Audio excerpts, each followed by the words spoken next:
Privet. Hello, everybody. My name is Simon. I come from Louisiana, and I'm here with lovely lady who is married to me. Her name is AKDI.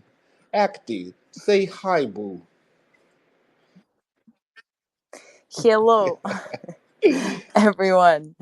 Yeah, I'm Akti, and I'm from There Turkey. we go.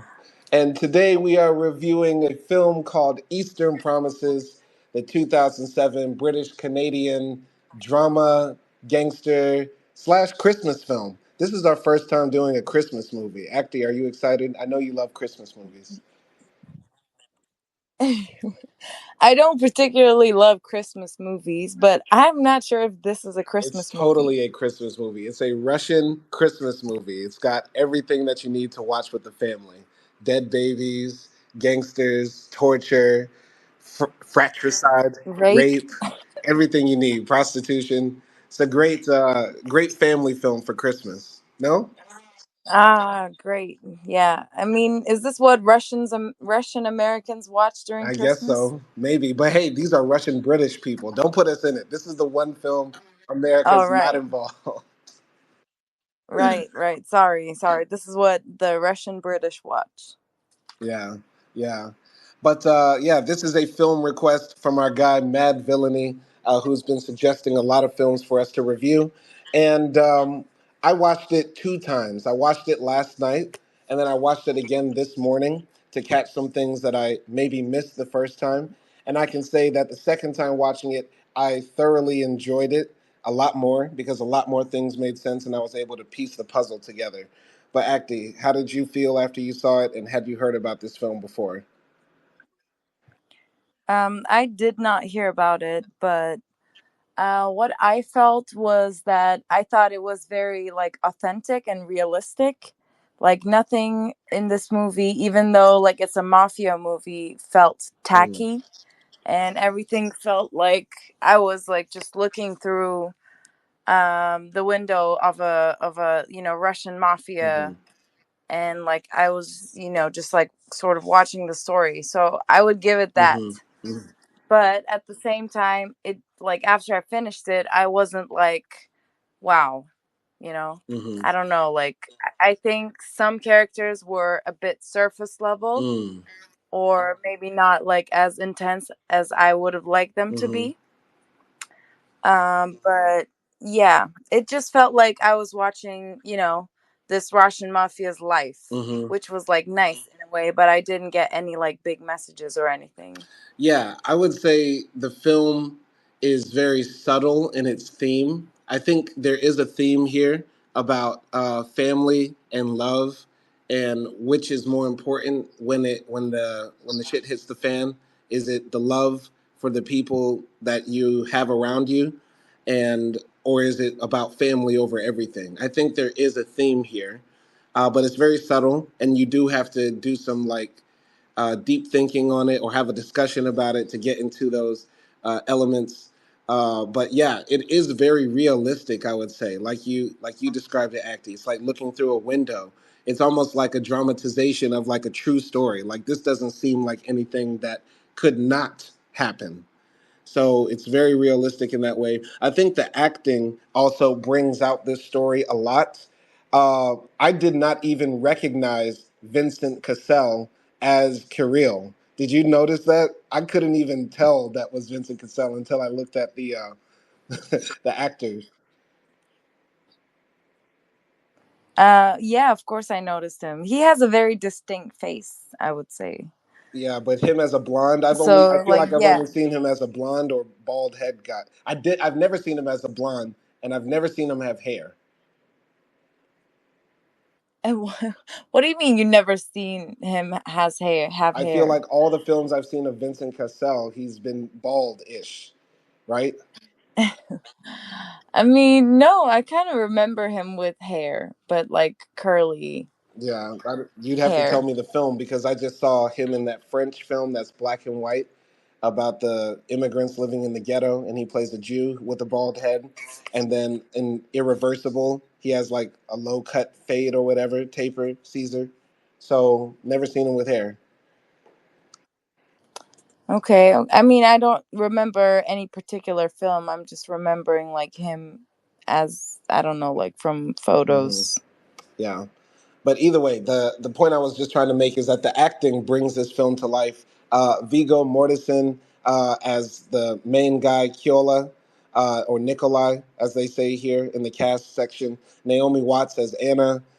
Vincent Cassel as Kirill, of course. And yeah, the Armin as Semyon. Like all these people really brought the characters to life and it felt alive. Um, but yeah, go ahead. I mean, yeah, I don't know what to say. Yeah, I also felt like all the acting was really good, especially Viggo Mortensen. Mortensen. I thought he was really good, as well as like Vincent Cassel. Um, and I don't know, Naomi Watts was like okay, I Mhm. guess. I don't know. And Semyon was really good as well. No, I think the acting was very good because looking at their biographies, none of them are ethnically Russian, but they all felt very Russian. Maybe they were playing Yeah, I was caricatures or stereotypes, but they made it seem authentically real. Go ahead. yeah, I was watching like a interview of the director, which is let me see what's his name. David Cronenberg. Go ahead, continue. Yeah, yeah, watch him. I was watching a interview, and he said like he couldn't find any Russian like artists that spoke good Hmm. English, so he had to swap for like the Right. Europeans because he knew they could like carry that sort of Hmm. accent. Definitely. Definitely. Well, overall, I think this story is really worth breaking down. There's a lot of intricate parts to it, and I think, a well-crafted story. The first time I watched it, I thought there were some plot holes, but then when you watch it the second time, you feel like certain things are very airtight, and it all makes sense, and it seems very real. And the more times you watch it, I feel like the more questions you have, especially about Semyon's character and when you think about what he knew or didn't know. So, yeah, I would have to say Semyon was my favorite character in this film, and I'm going to break down more as we go through the story. But did you have a favorite character? I mean, he was one of my favorites as well, but I also liked Kirill as well. Yeah, I think like he was very troubled, and he did have like a actually a lot of depth to Hmm. him. Maybe it wasn't explored as much as I would like to in this Hmm. movie, but because like he was different from other men in his family, I thought like there was something I there. see. I see. Well, let's jump into this film. So basically, the movie opens with late night in London. This little kid is running to his, I guess, uncle's barbershop or something like that. He's a Turkish kid or Kurdish kid. I'm not exactly sure because the cast says that this character is Kurdish, but weren't they speaking Turkish, actually? Yeah, they were, and like I don't know, I guess the names are very similar between like Kurdish and Turkish people, Hmm. so I can't really say anything from the name, but they were speaking I see. Turkish. I see. But yeah, basically the kid, his name is Ekram. He opens the door. He sees that his uncle is like shaving some Russian guy and cutting his hair and stuff like that. And the uncle is complaining that his kid now wants to celebrate Christmas, obviously like alluding to like their Muslim background and how this next generation is like sort of kind of losing the faith, losing their culture and stuff. And eventually, you know, we find out that Ekram is actually there at the barbershop to kill the Russian. And his uncle, Dr. Aziz, holds the Russian's head while Ekram slits his throat. Then later on, we see this, little girl walk into a pharmacy in London, and she's saying, help me, please." And the pharmacist is like, "If you want drugs, you got to bring a prescription. Get out of here, you junkie." And then, she starts bleeding from her crotch, and yeah, the woman there starts screaming like, "Help her! Somebody help her, please!" And yeah, then she passes out, faints. They take her to a hospital, and they pull a baby out of her. but the mother eventually dies. So the girl who is pregnant dies in the hospital, and she is then taken. Well, the person that we're introduced to at that scene is Anna, who is a nurse at the Trafalgar Hospital. So, what did you think about the two opening scenes of this film? I thought like the introduction to the whole story was intense, obviously, because there's like one killing, and then there's like a very young woman who gave birth and then she dies. And also, like, the line that they used there was really Mm-hmm. emotional because the mother dies and then 1 minute later the baby is Mm-hmm. born. So it's like there's one death and one, birth happening at the same time. And I do think like this sort of theme comes up a couple of times in the movie as well. And yeah, like the beginning, it was interesting because I've never seen like Turkish mafia depicted in Mm. movies or even like mentioned in any type of Mm-hmm. way. So that was definitely like interesting to see Yeah, that. yeah. My thing is, I like how this film like brings you into this world, and it opens up with murder and birth, and it made me think of this Nas line. A baby is born the same time a man is murdered, the beginning and end. That's from Nas's like, and it also made me say, okay, this film is going to have two mysteries that we need to solve. Why did this guy have to be killed? And who was this girl who gave birth to this baby?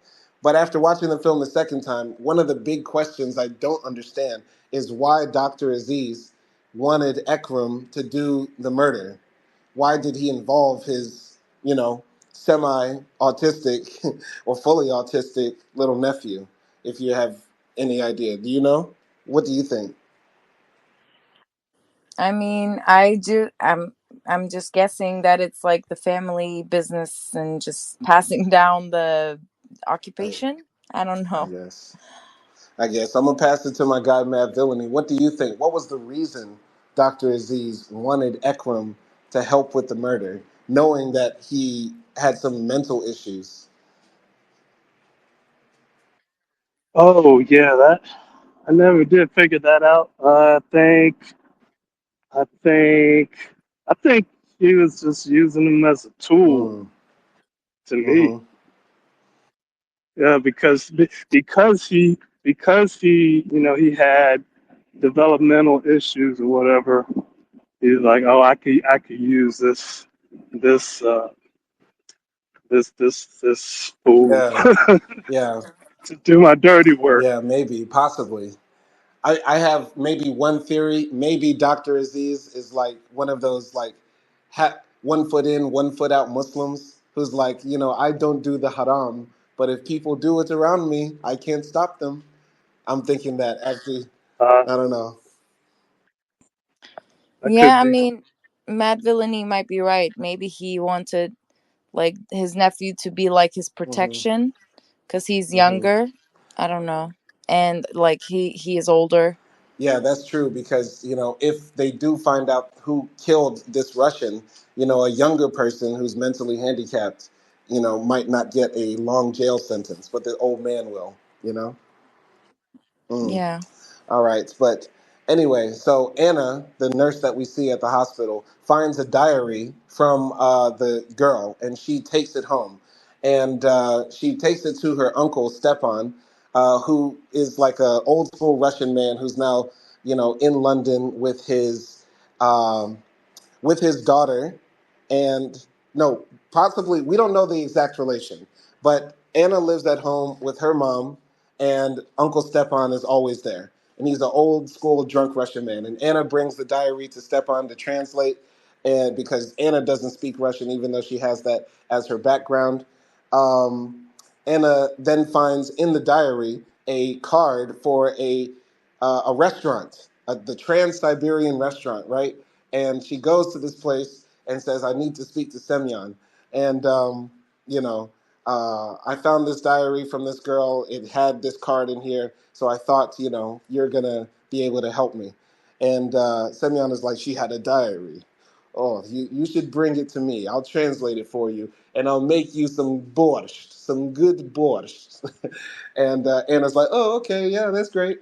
And as she's leaving the restaurant, she meets or she first interacts with this guy named Kolya.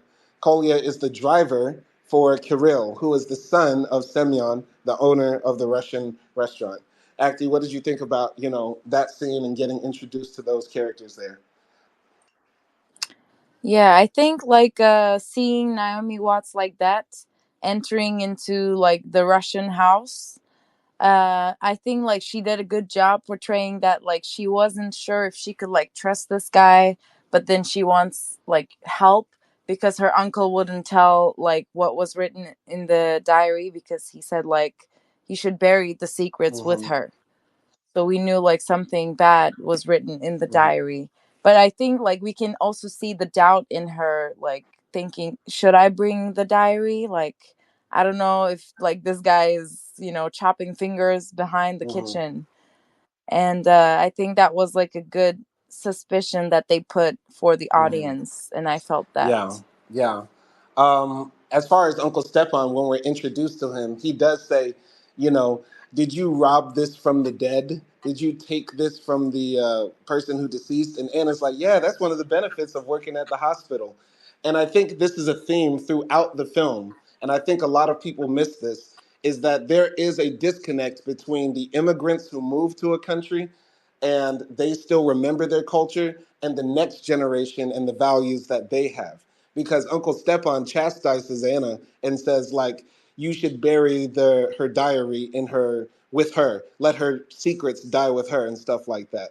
And Anna's like, oh, I don't see a problem. I'm just trying to find a way to help this child. But the Russians have a different idea. Like secrets are, meant to be kept, right? And we also sort of see this with Kirill and Semyon. Like Semyon seems like a more disciplined, older Russian man who knows how to navigate life, and Kirill is like this playboy who's had everything given to him and all the money in the world, and he's sort of like a British drunkard.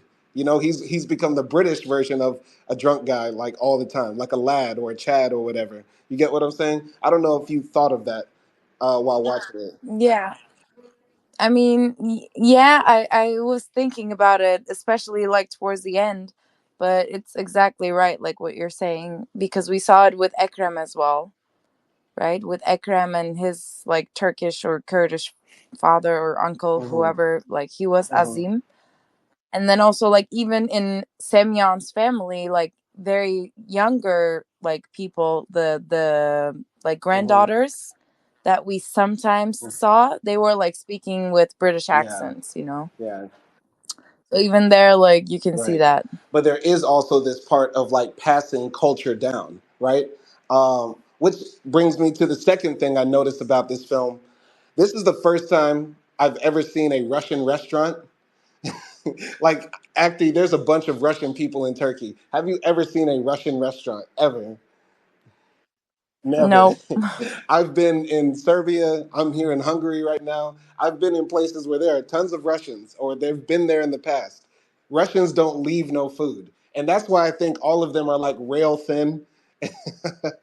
That's why they don't need Ozempic. Like Mounjaro is not selling in Russia because all they eat are little pastries and take shots of vodka, which is all we saw in Semyon's restaurant. Like we saw the borscht, which looked okay, but when you looked at the table, it was nothing but champagne bottles, vodka bottles, and like little French pastries. Did you notice that?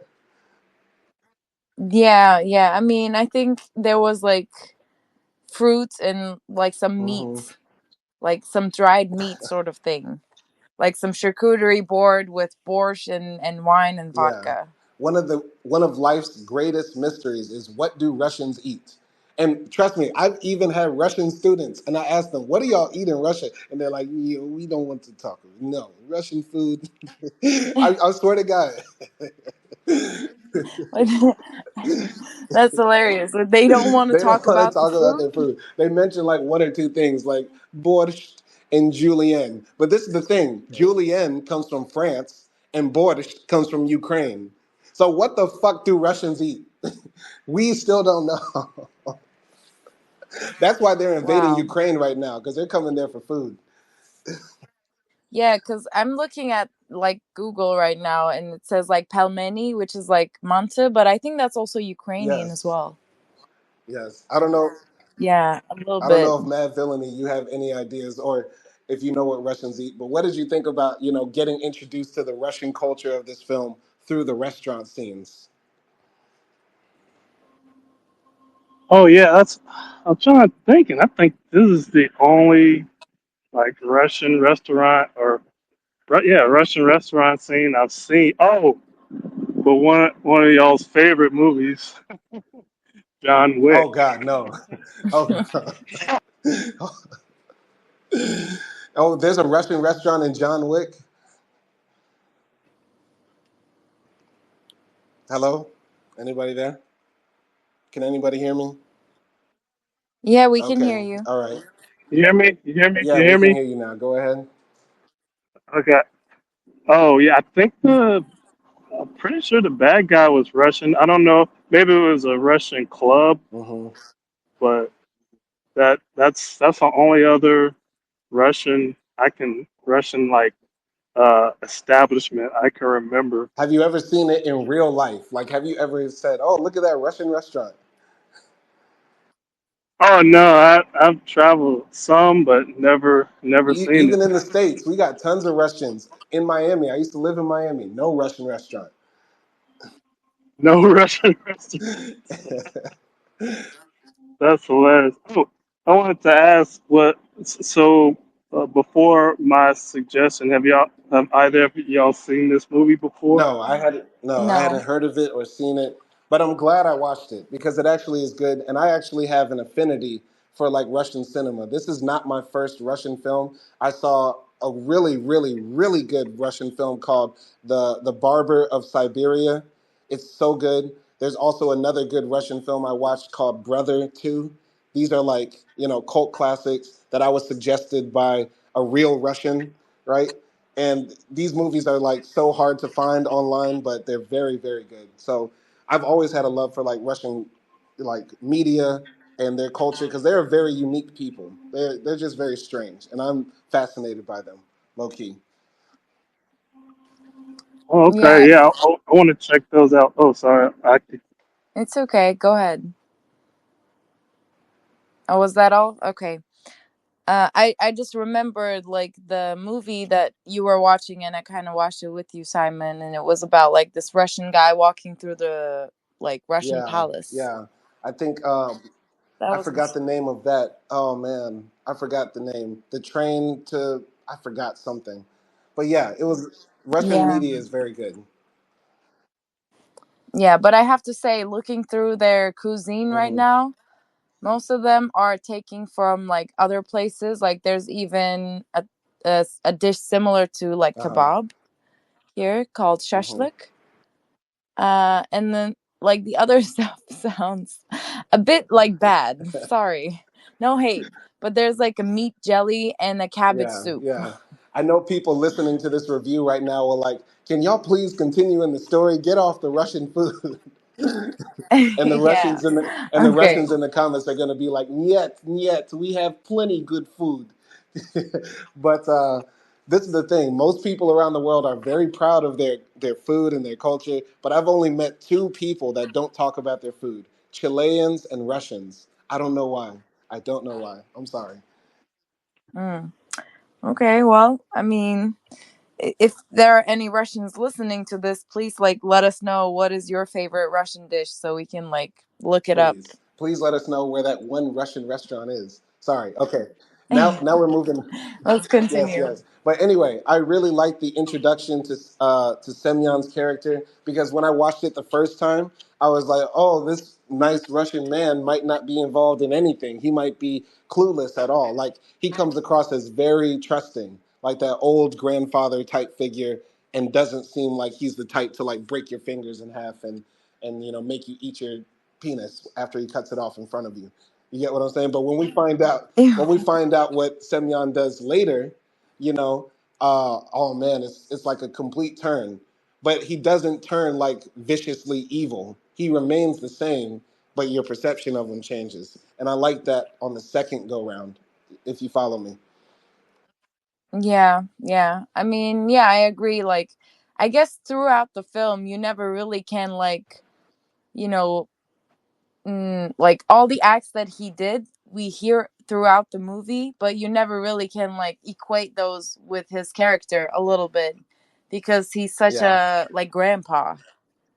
yeah, And also, absolutely. like, whenever he talks, he's very, like, logical, Yeah, sort of very. like a mentor Yeah, to Kirill and Nikolai and, everyone around him.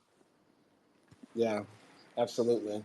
By the way, are you near your router because your connection is breaking up sometimes? Yeah, I'm here. Same as the last times. All right. Well, shall we continue in the story? Yeah. All right. So, if I Oh, should I remember, tell it? Okay. go ahead. You go Go ahead. ahead. Go ahead. Go ahead. Okay, okay. So I forgot where you left off. Yeah, Okay, so go ahead, please.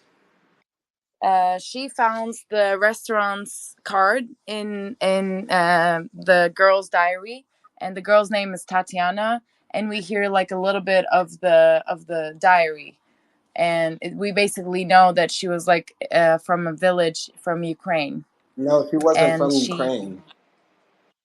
she No, she was wasn't. not from Ukraine. No.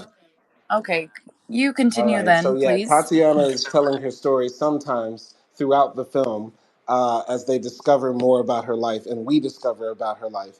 So Anna leaves Semyon's restaurant.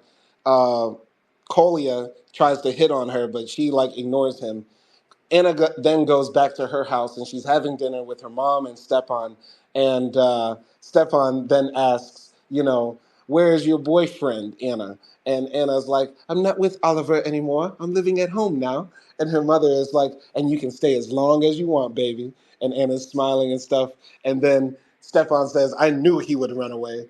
And then Anna's like, you make me sound like a bad bitch. You make me sound like a burning building. And then Stepan drops the bomb. He says, Stepan says, black men always run away. And Anna's like, whoa. And then Anna's mom is like, Stepan, how dare you say that? He was a doctor. And Anna's like, that don't even matter. And then Stepan said, Stepan goes hard in the paint. Stepan goes ether. He says, it's not good to mix races. That's why your baby die in your belly. And then Anna leaves. And then his mom turns up on Stepan and says, you crazy drunk Russians, you're just like him, alluding to Anna's father, wherever he is, right? So, yeah, I really liked that scene. It was hilarious the first time I saw it. And yeah, definitely made me not care about Uncle Stepan, whatever happened to him. But what did you think about that scene, acting? Yeah, like definitely a lot of like older traditional people I would say have those like thoughts. So like it made sense and made it more realistic and kind of gave us like about Stefan's like personality and like his background a little Hmm. bit of what kind of person he is. But it also gave like that scene gave us a little bit of background on Anna because now we know like she tried to give birth and then like probably the baby died and she probably broke up with her boyfriend, so yeah, like there are little hints that the story just gives us. Yeah, like the way they're able to color in the characters through conversations throughout this film gives more depth, right? So I like that there's depth there, and we find out Anna's background because that sort of influences how she acts towards the baby that she finds from the dead Russian girl, Tatiana, right? And as far as Stefan's comment, right, I want to ask you: have you ever heard anything like that? No, the closest thing I heard was uh like there was a family friend, like sort of older, and she came to Marmaris with her daughter, and her daughter was like dating a black man, and then I guess she didn't like that, and she said like I heard like they smell Hmm. or something like that, and that's the closest thing I've heard to that, and kind of like the only thing I've heard about like in terms of like that. sort of thing around my family, I Hmm. guess. She wasn't really like family, but Yeah, yeah. yeah. And how would you react if, God forbid, we had a miscarriage and then somebody said, "That's why your baby died. It's because he was half Negro." I would probably not. Wow. I would probably like not talk to that person ever again. Really, really. And just like, yeah. I mean, it depends on like that situation and my mood. I might Hmm. explode there, or I might just like leave. Yeah, But either way, I would like not talk to that person. yeah, yeah. So I'm gonna ask Matt Villainy, what did you think about Stepan? You're Simon, you're echoing again. Okay, hello, Matt Villainy. Can you hear me? Oh, Yeah, Yeah. I hear you. Hear What me? do you think of Stepan's comment and him as a character? So,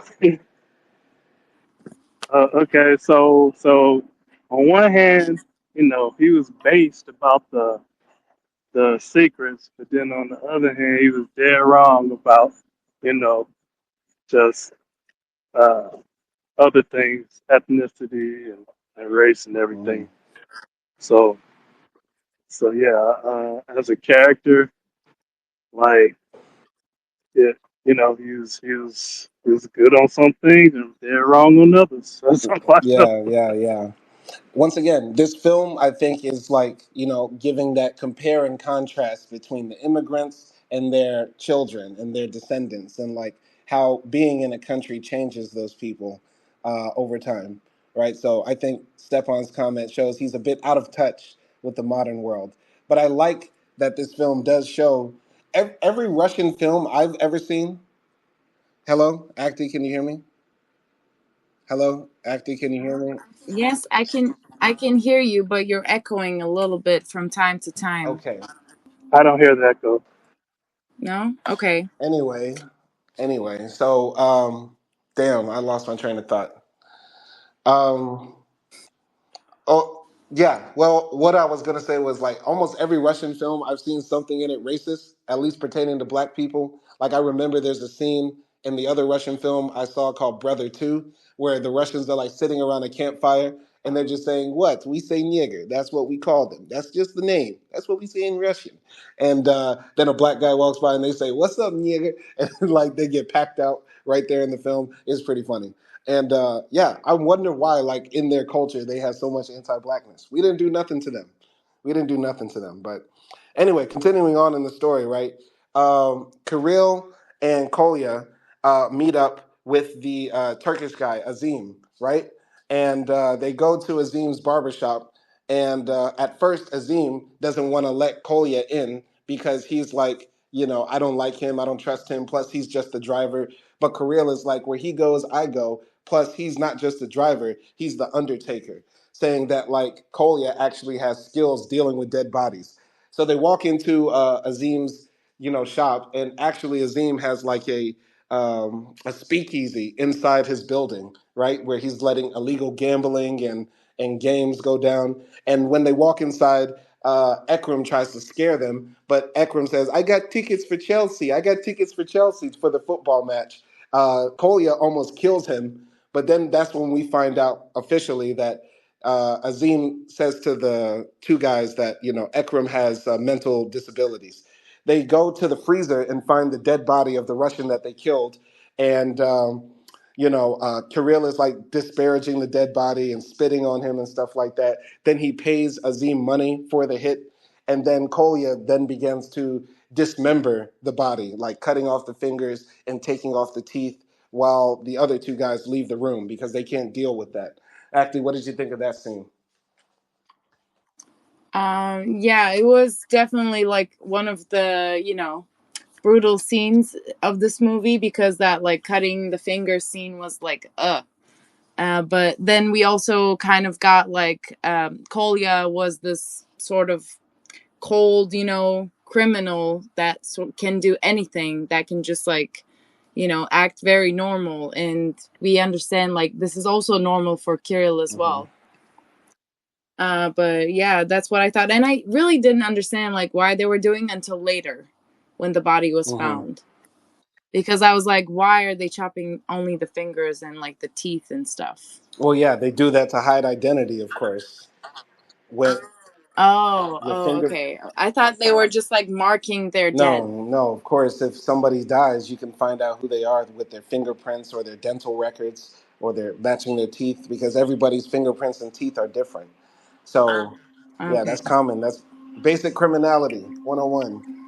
Sorry. Yeah, Sorry, I'm that's not strong gangster in one math. on one. Gangster 101. But this is another thing about this film. I feel like Kirill is like the worst gangster of all time because this man is spitting everywhere, leaving DNA traces and like what's his name Coley is like tossing out cigarette butts and all that sort of stuff.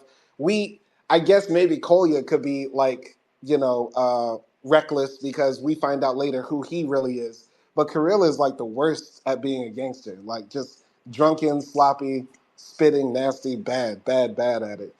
But yeah, Matt Villainy, you want to build on that? Yes, yeah. Was it Carol? He's like, shoot, he's like the typical, like you have a gangster that's really good up in the family, but then he has this son that's a Hmm. clown. You know what I mean? That's why I thought of him as he doesn't know. He doesn't. The apple fell too far from the tree or Yeah, whatever. yeah. And another thing I noticed about that scene where Kolya is chopping up the body is that Azim, didn't take the money from the Russian man's wallet. And I think that lends even more to my theory that Azim wanted to do dirt but not get his hands dirty because he wanted to pretend to be like maybe a holier man. And so I think that shows the difference between, Azim and these other gangsters. He maybe has some morality within him he's trying to hold on to. Actually, what do you think? I mean, I think he took it in the end, but he just didn't take it in the beginning, and he took it sort of like Hmm. sneakily. So, yeah, like I guess it still applies to like your Yeah, theory. yeah, possibly. So, yeah, continuing on in the story, Kolya and Kirill dumped the body in the river. Uh, Nikolai, no, not Kolya. Kirill is like, oh, shouldn't we weigh the body down? But Kolya is like, no, let's just throw it here. It's gonna go underwater until it's past the bridge and stuff like that. And so, yeah, later on, uh, Anna takes like some photocopies of the diary to Semyon to read. And Semyon is like, I'm not going to read it now. I'm a little bit drunk. I'm too tipsy to read this, but come back to me later and let's discuss it. And then, you know, Anna's like, I'm going to have my uncle translate it and stuff like that too. And Semyon is like, oh, okay, that's interesting. And Semyon is like asking slick questions like, where do you live? Or can I drive you home and stuff like that. And Anna ends up leaving the place as Kirill and Kolya are coming into the restaurant, and they have like a meeting. No, Kirill is like hella drunk. Kirill is hella drunk, and he's sloppy. And what's his name? Semyon like kicks him a few times, like you bastard, stuff like that. And yeah, Kolya walks outside and sees that Anna can't start her motorcycle, and then he offers to like take her home, and she's asking questions like, "Do you know a girl named Tatiana?" And Kolya's like, "No, I don't know her," and stuff like that. And then yeah, he eventually like drops her off at home. Acting. You want to build on that? Yeah. So, I mean, yeah, I guess at that point, like we kind of can sense what Semyon is up to. Mm-hmm. But I was thinking it was like Anna says, like it was Kirill's fault that like all Mm-hmm. everything with the 14-year-old, it is probably him. And also Mm-hmm. like we can see how Semyon is treating his like son. There's definitely like you can feel like he's not proud of him at all, and he's Mm-hmm. still like trying to train him, but it's like really hard because Kirill is like the second generation sort of. So yeah, and he's younger, so it looks like all he wants to do is like get drunk and fuck bitches and all of those things. And then Mhm. Nikolai sort of acts like a bigger brother to Kirill, even though he's Mhm. not family. He's trying to make Semyon stop. Like, don't you think is that's enough? When Semyon kicks Mhm. him, so Mhm. yeah, like you can see that dynamic of, I don't know, like Russian family mafia dynamic. Yeah, yeah. Now, at this point, I was getting the impression that maybe Semyon did not like Kirill, and maybe he did appreciate Kolya more because Kolya was disciplined and possibly the son he always wanted.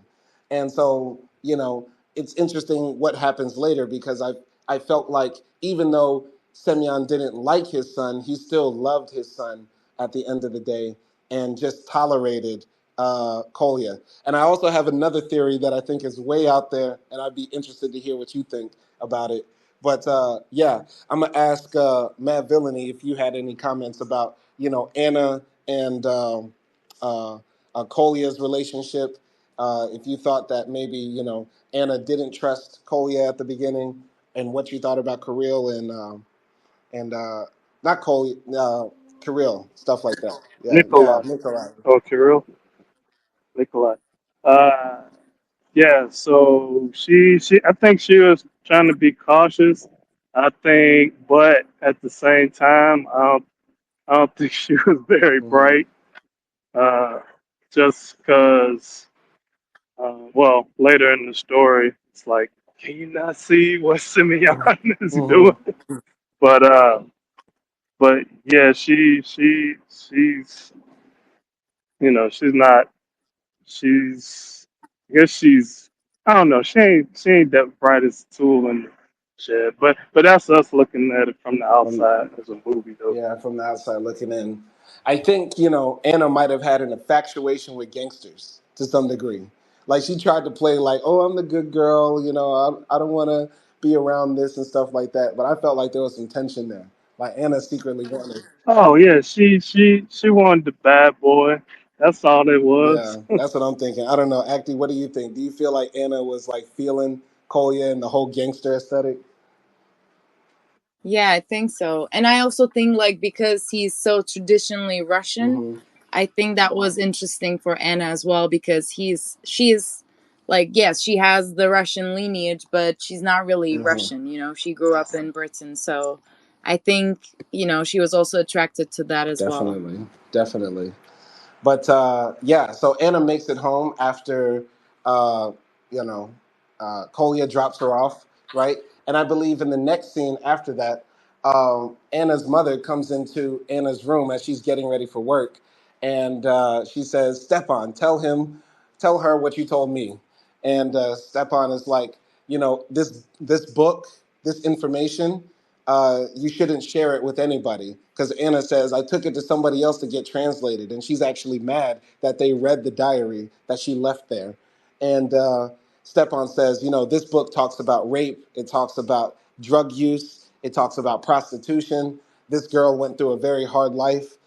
Leave this alone and don't bring it to anybody. And then Stepan leaves the room and washes his hands and stuff like that. Actually, then what happens after that? Then we are taken to a scene where we see Kirill and Nikolai in like a Yeah, but whorehouse, before that, I think I they found the guess. body. Oh yeah. Okay, so they find the body of the guy that was killed in the barber Hmm. shop. The guy that Kirill made them kill. And yeah, he has like a tattoo on his knee, like a star Hmm. tattoo, like the North Hmm. Star, and also on his like shoulder, Yeah. right? And that means like he was in the mafia, right? That's the meaning of it. Yes. And they also find some like written like paper. Yeah. The police I find this, don't know by if the way. that was from the Yeah. By the way, diary. the police find this. Everybody. Yeah, yeah, the police finds it. That was from the diary, right? Because that's how I No, interpreted it. no. We find out later that it was written by somebody who was involved in chopping up that body. Oh, That's what they okay, say okay, I later. see. Yeah. Okay. So. But yeah, they basically understand this was like the mafia. Yes, yes, absolutely. So yeah, they find the body, and then after that, we get the whorehouse scene. So Kolya and Kirill are at like this Russian whorehouse that's in some house out in the outskirts of London. There's a bunch of like very skinny, very small, tiny, and very young looking, like teenage looking, like pre, like very very young looking girls that Drake would have a ball with, and. They're Kolya and Kirill are getting like really drunk, listening to music, and Kolya is like making out with like a girl that looks very much like 13, and then Kirill gets mad and says, "No, you're gonna fuck one of these girls right now in front of me, so I can know for a fact you're not gay." And then, yeah, basically, Kolya picks like the most strung out, the most depressed looking blonde girl there, and then humps her viciously from the back as Kirill watches in the doorway. After he busts a nut, Kirill says, "Okay, I guess you're not gay," and then walks away. And then, Kolya asks the girl, "What's her name?" She says she's from Ukraine, and we also find out that she was a singer because she starts singing after she had sex. And while they're having sex, parts of Tatiana's diary are being read that talk about I want to be a singer in London and I want to make money singing in clubs. And yeah, uh, we find out the girl's name. Kolya leaves her some money and a picture of an Eastern Orthodox like icon. What did you think of that scene acting? Yeah, that was definitely disturbing because the girls look so Yeah. young. And, before this scene, I was sort of like developing sympathy for Hmm. Nikolai, and also a little bit for Kirill, but not as much. And yeah, like after this scene, I was like, ugh, like, no, you're a pedo, and this is not okay. And yeah, it was kind of gross. And I did feel like Kirill was sort of like jealous of Nikolai's power or like his Hmm. stance, and that's why he was like trying to assert his dominance over Hmm. him by like making him do anything really, because he was constantly like saying things and then saying this is an order, Hmm. and then yeah, like, and then asking him to do like whatever like he Yeah. wishes. So I think in a way, like, he was using his power and abusing it over Yeah. Nikolai. What did you think of those Russian strokes, though? Oh god, yeah, that was like, I would not want to be handled like that. That was just like such a hateful fuck. I don't know. Women don't like those power thrusts that are all awkward and unrhythmic. They don't like that. We don't like unrhythmic stuff, first of all. But then also like, yeah, like go for power thrusts, but like make it make sense. And make it romantic as well, a little bit. Like, come on. I ain't never seen a man grab a woman by the underarm while he hits her from the back. That looked like a wrestling move. Yeah, it was definitely like, it looked very Very, uncomfortable. very, very, very. But I mean, I don't know. Could you be able to like have sex in front of another guy? Uh, I'm not gonna look at that guy. No, I've never ran a Triz man. I've never done the Thomas the Train. In Louisiana, that's a very common thing. We've spoken about this before, but no, I've never ran the Triz. And I'm I mean, if you were Nikolai, and you had to do it because it's kind of like your duty. well. If I'm on the clock, duty calls. Wow, you wouldn't have performance anxiety. No, not especially if it's my homeboy, right? And especially if it's not Wow. recorded or stuff like that. It's not something I would want to do, but I'm pretty sure I could do it. Especially if she was bad. But no, it's not something I would want to do. Okay. That's a wild predicament to be in. So would you fuck a girl in front of your boss? That's wild. But yeah, Get in on. Matt Villainy, what did you think of that scene? Yeah. I don't like the, well, I don't like to throw around the P word willy nilly, but those are some young girls. Very, very, very. Mm. And as far as like, I, like, I, As far as like doing the the work while another man's in the room, I wouldn't do it. Like for I wouldn't do it like for regular. But I mean, if I'm a porn star, like Simon said, duty calls. Right, you're on the clock. You're on the clock. Thank But man, this sex scene, right? I feel like it shows all the weird sexual predilections of white men, right? They like young girls. They also like pedophilia, and also they like to watch other people have sex in front of them, right? And be cucked. I don't know. I'm just throwing that out there. I'm noticing a pattern among this community, so that's all I gotta say. Acting. I mean, like I said before, you know, one of the people who uses toxic masculinity the most is white Yes. men. So, and this is also like about that. This wasn't really like about, him watching Nikolai have sex and then get joy out of it. This was like asserting I power. think, and this is part of my other crazy theory later. I think there was some joy in it, but I'm gonna cover that later. Yeah, I mean, it's like live porn. um, So, yeah, of course there would be, but the purpose wasn't Man, I that. can't wait till y'all hear my big theory at the end. Okay, but let's jump ahead. Let's jump ahead. So Semyon shows up at the hospital where Anna is taking care of the baby, right? And Semyon is like, "Hello, Anna," and Anna's like, "How the hell did you get in here?" And he's like, "I have mystical Jedi Russian powers." And basically, Semyon says, I read the diary and I'm very disheartened because my son's name appears in the diary many times and he's done some illegal things, right? And I also did some digging and I found out where the Russian girl's family is from. It's from a village, and we can work out a deal to send the baby there, which would be better for everybody involved, right? And Anna's like, she starts to get worried about Semyon because he's asking weird questions and and saying some very strange things and coming across passive aggressive to her. What did you think about that scene acting? Yeah, that was obviously a threat. Mm, And yeah, he's like, you know, for a man who's like looks as sweet as he is, like a good old hmm. grandpa, he can be like very Yeah. intimidating. That's what I thought there. Yeah, definitely. But I got to say, the first time I was still in for the ride of Kirill. I don't know why, but there's something about the way he delivered those lines that made me still think he was innocent, right?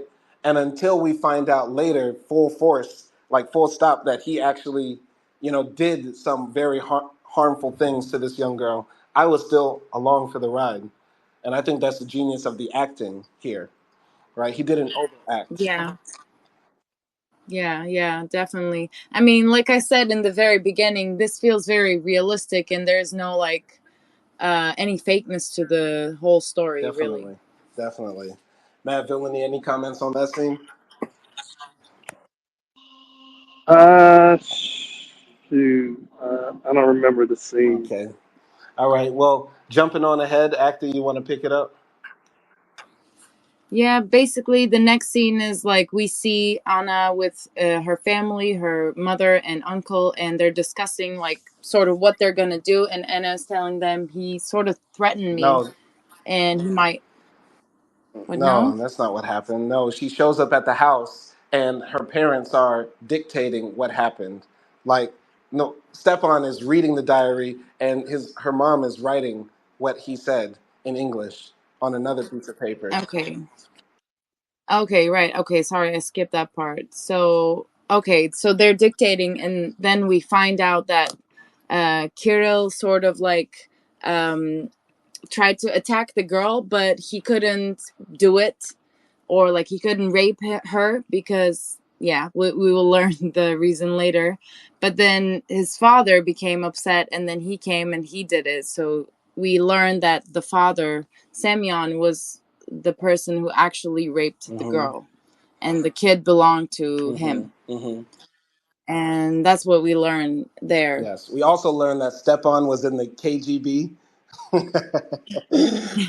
KGB. Yes, he was a secret service agent for Russia back in the day as an auxiliary, of course. And yeah, basically, Semyon is actually the father of the baby that Anna is taking care of at the hospital, right? And Anna says that, this baby will end up in the foster care system and then she'll never get out unless we actually do something. So she's sort of like in a catch 22. She finds out that, these people, Semyon, this nice old man that we saw in the scene before, is actually a child rapist. But then also, Semyon is the one possibility that maybe this girl could have a family, right? That could have a normal life. So it's a very strange situation to be in. Yeah, but Semyon offers Anna to, like, give him the diary, and in return he will give him the address of Tatiana, the girl who Yes, died. yes. And so Anna is like confused and she doesn't know what to do.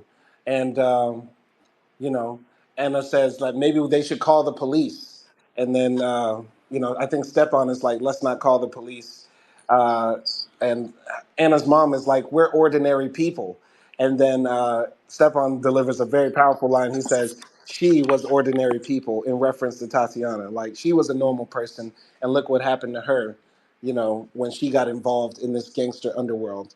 You get what I'm saying? Yeah, yeah, definitely.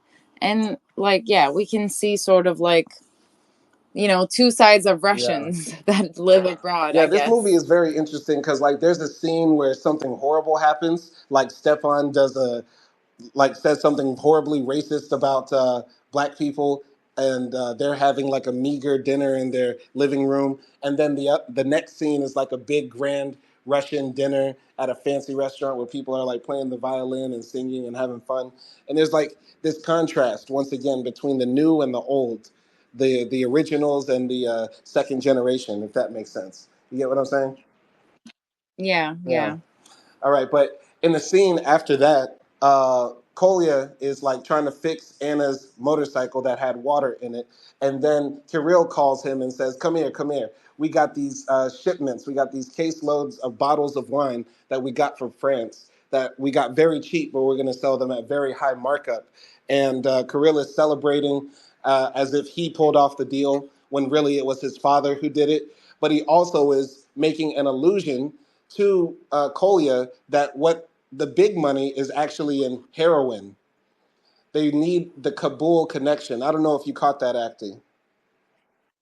I did not, because I don't know anything about those Yeah, things. basically, Kirill was trying to imply that their real money is actually in heroin trafficking, right? And that's where I think Aziz comes in, and that's why I also think like uh, Tatiana in her diary kept writing like they pumped me full of heroin every day, stuff like that, because that's what Kirill is really wanting to get into. That's the business he wants to be in to make a lot of money.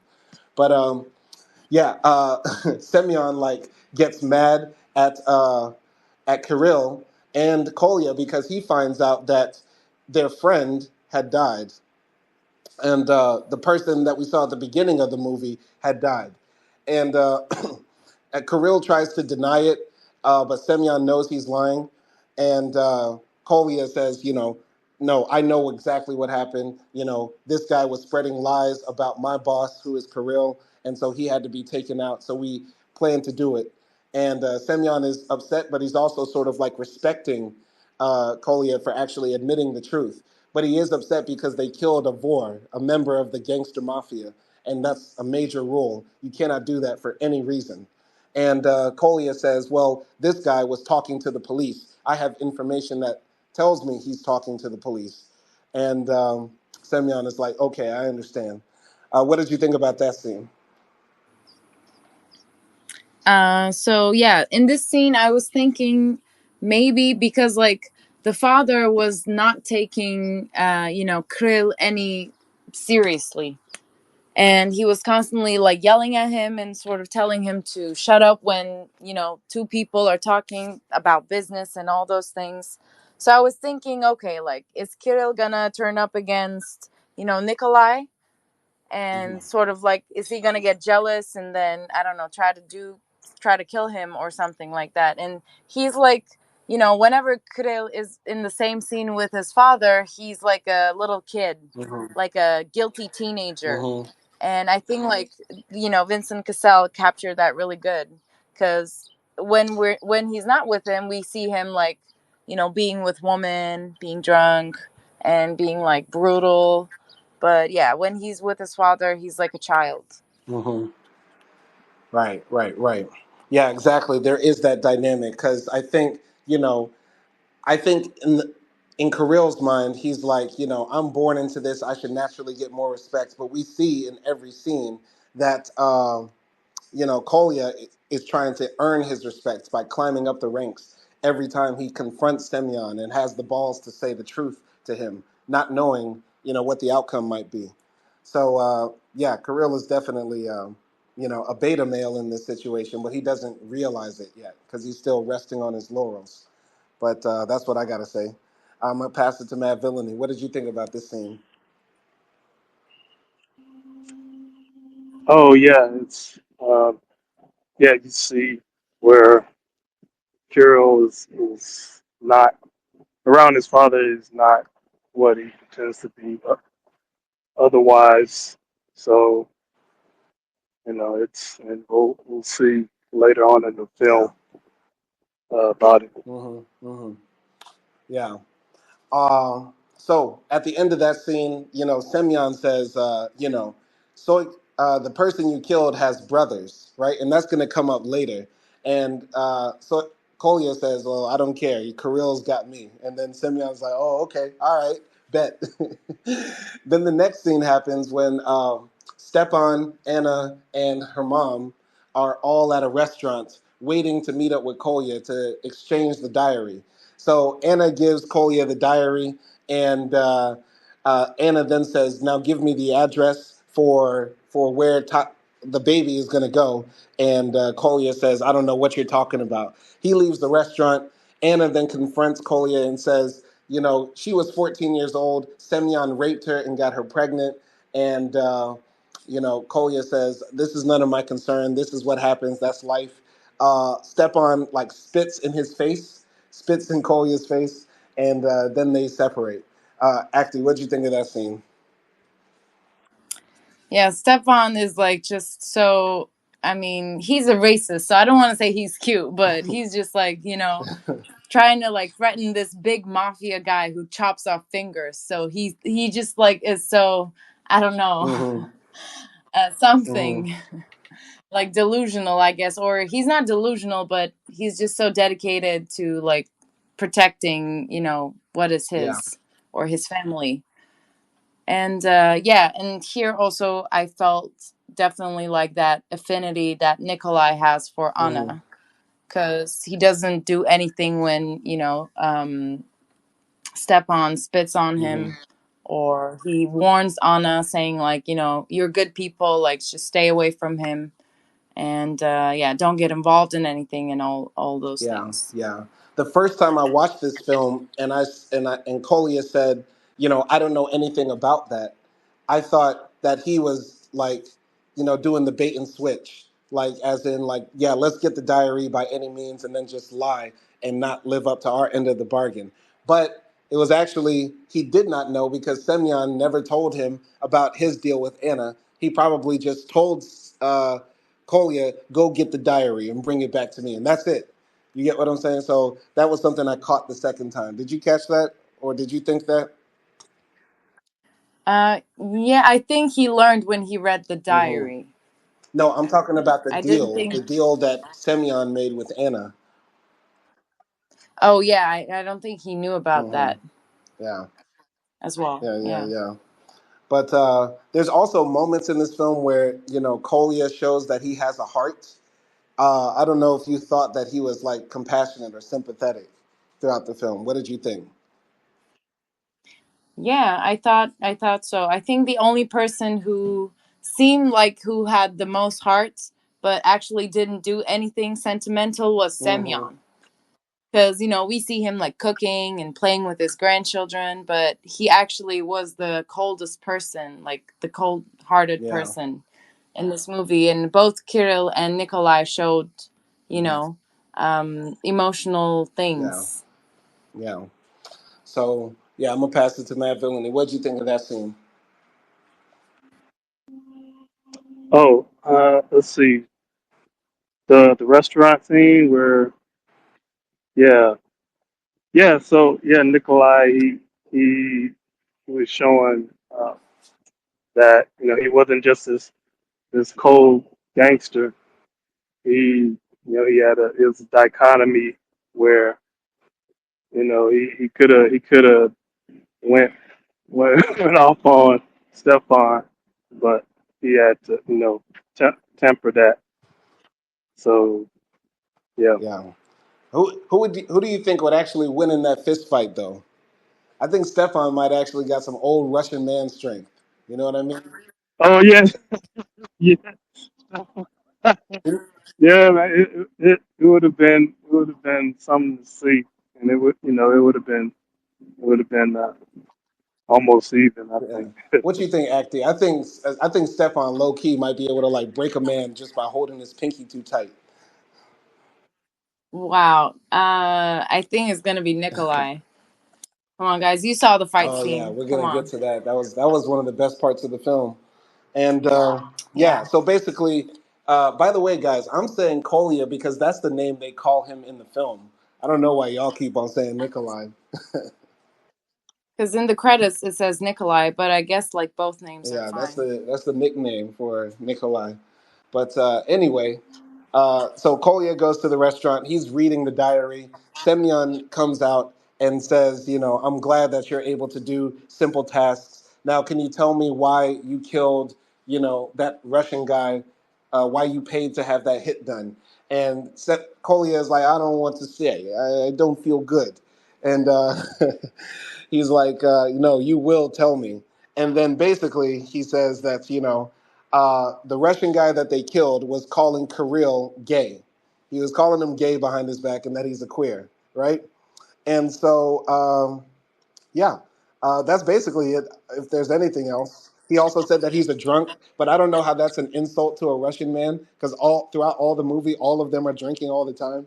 So I think that was just padding for the real thing. Semyon is like, huh, that's interesting. I blame London for making my son into a queer. Back in the old country, there are no gays. And then Semyon leaves and burns the diary after he tells Kolya to take care of Uncle Stepan because Uncle Stepan read the diary and a Russian can't be trusted with that information. What did you think about that? Yeah, so when like Semyon said that answer, like London made my son Hmm. gay, I was thinking like, yeah, because back in Russia and probably back in your time, all the gays were closeted. Hmm. So yeah, that's what I was thinking. And I actually didn't see that coming. Like I didn't see Kirill would be like Hmm. gay or Hmm. queer because he never shows No, yes, he that. does. Oh, yes, he does throughout the film. He Oh, yes, does. he does. You think so? Yes, yes, yes, yes. How do you? Hell yeah. How, Maybe maybe my gaydar is not as strong. listen, this man had a beard on the entire time. Not beard as in like a person, but as in the aesthetic and aura. He tried to overemphasize his masculinity. And when a man goes too hard in trying to be masculine, that's a telltale sign that he probably, you know, uh, puts pinkies in his taint. You know what I mean? Like, what did Amber Rose say? Oh, fingers in the booty ass boy. Like when you going too hard to like say you will fuck these girls now, when he is like getting extra drunk, he cannot reconcile his masculinity with his homosexuality inside of him. You get what I'm saying? Okay, yeah, that definitely makes sense, but I guess I didn't think that throughout the And story. I can finally say it now. My big theory is that the Russian guy he had killed was his lover. Because who else would know that Kirill is definitely a queer unless he was fucking him too? So I think they had a lover's quarrel, and this guy was going to try to,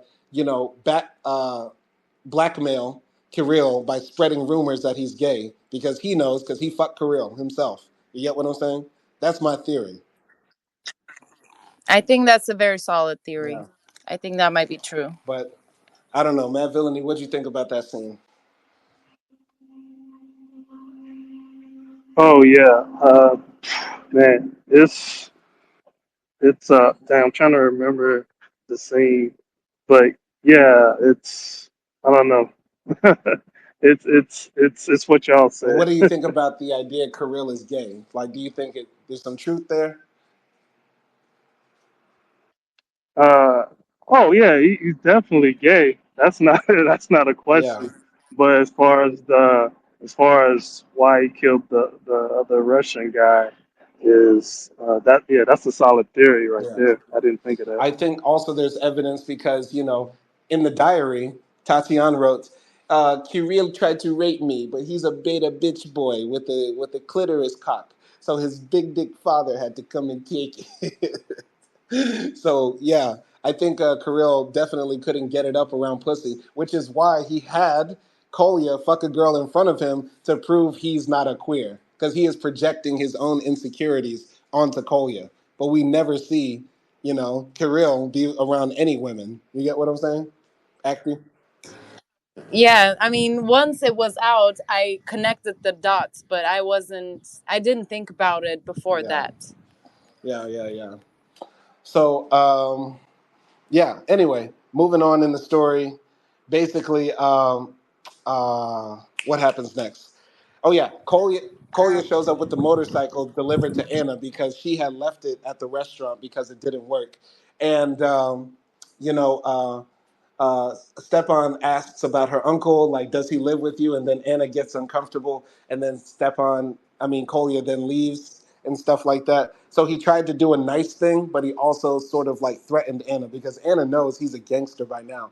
And then in the following scene after that, Ekrem is leaving the Chelsea versus Arsenal football match, and he's like getting rowdy with people, cursing out people in Turkish, saying "sikit, sikit." Is that right, Acti? Siktir Sick to git. get, he's running through the streets of London yelling "sick to get" to the Arsenal fans and stuff like that. He goes to take a piss on a graveyard, and then two big Russians like slit his throat, and then he dies there with his dick in his hand. Um, and yeah, acting. What did you think about those two scenes?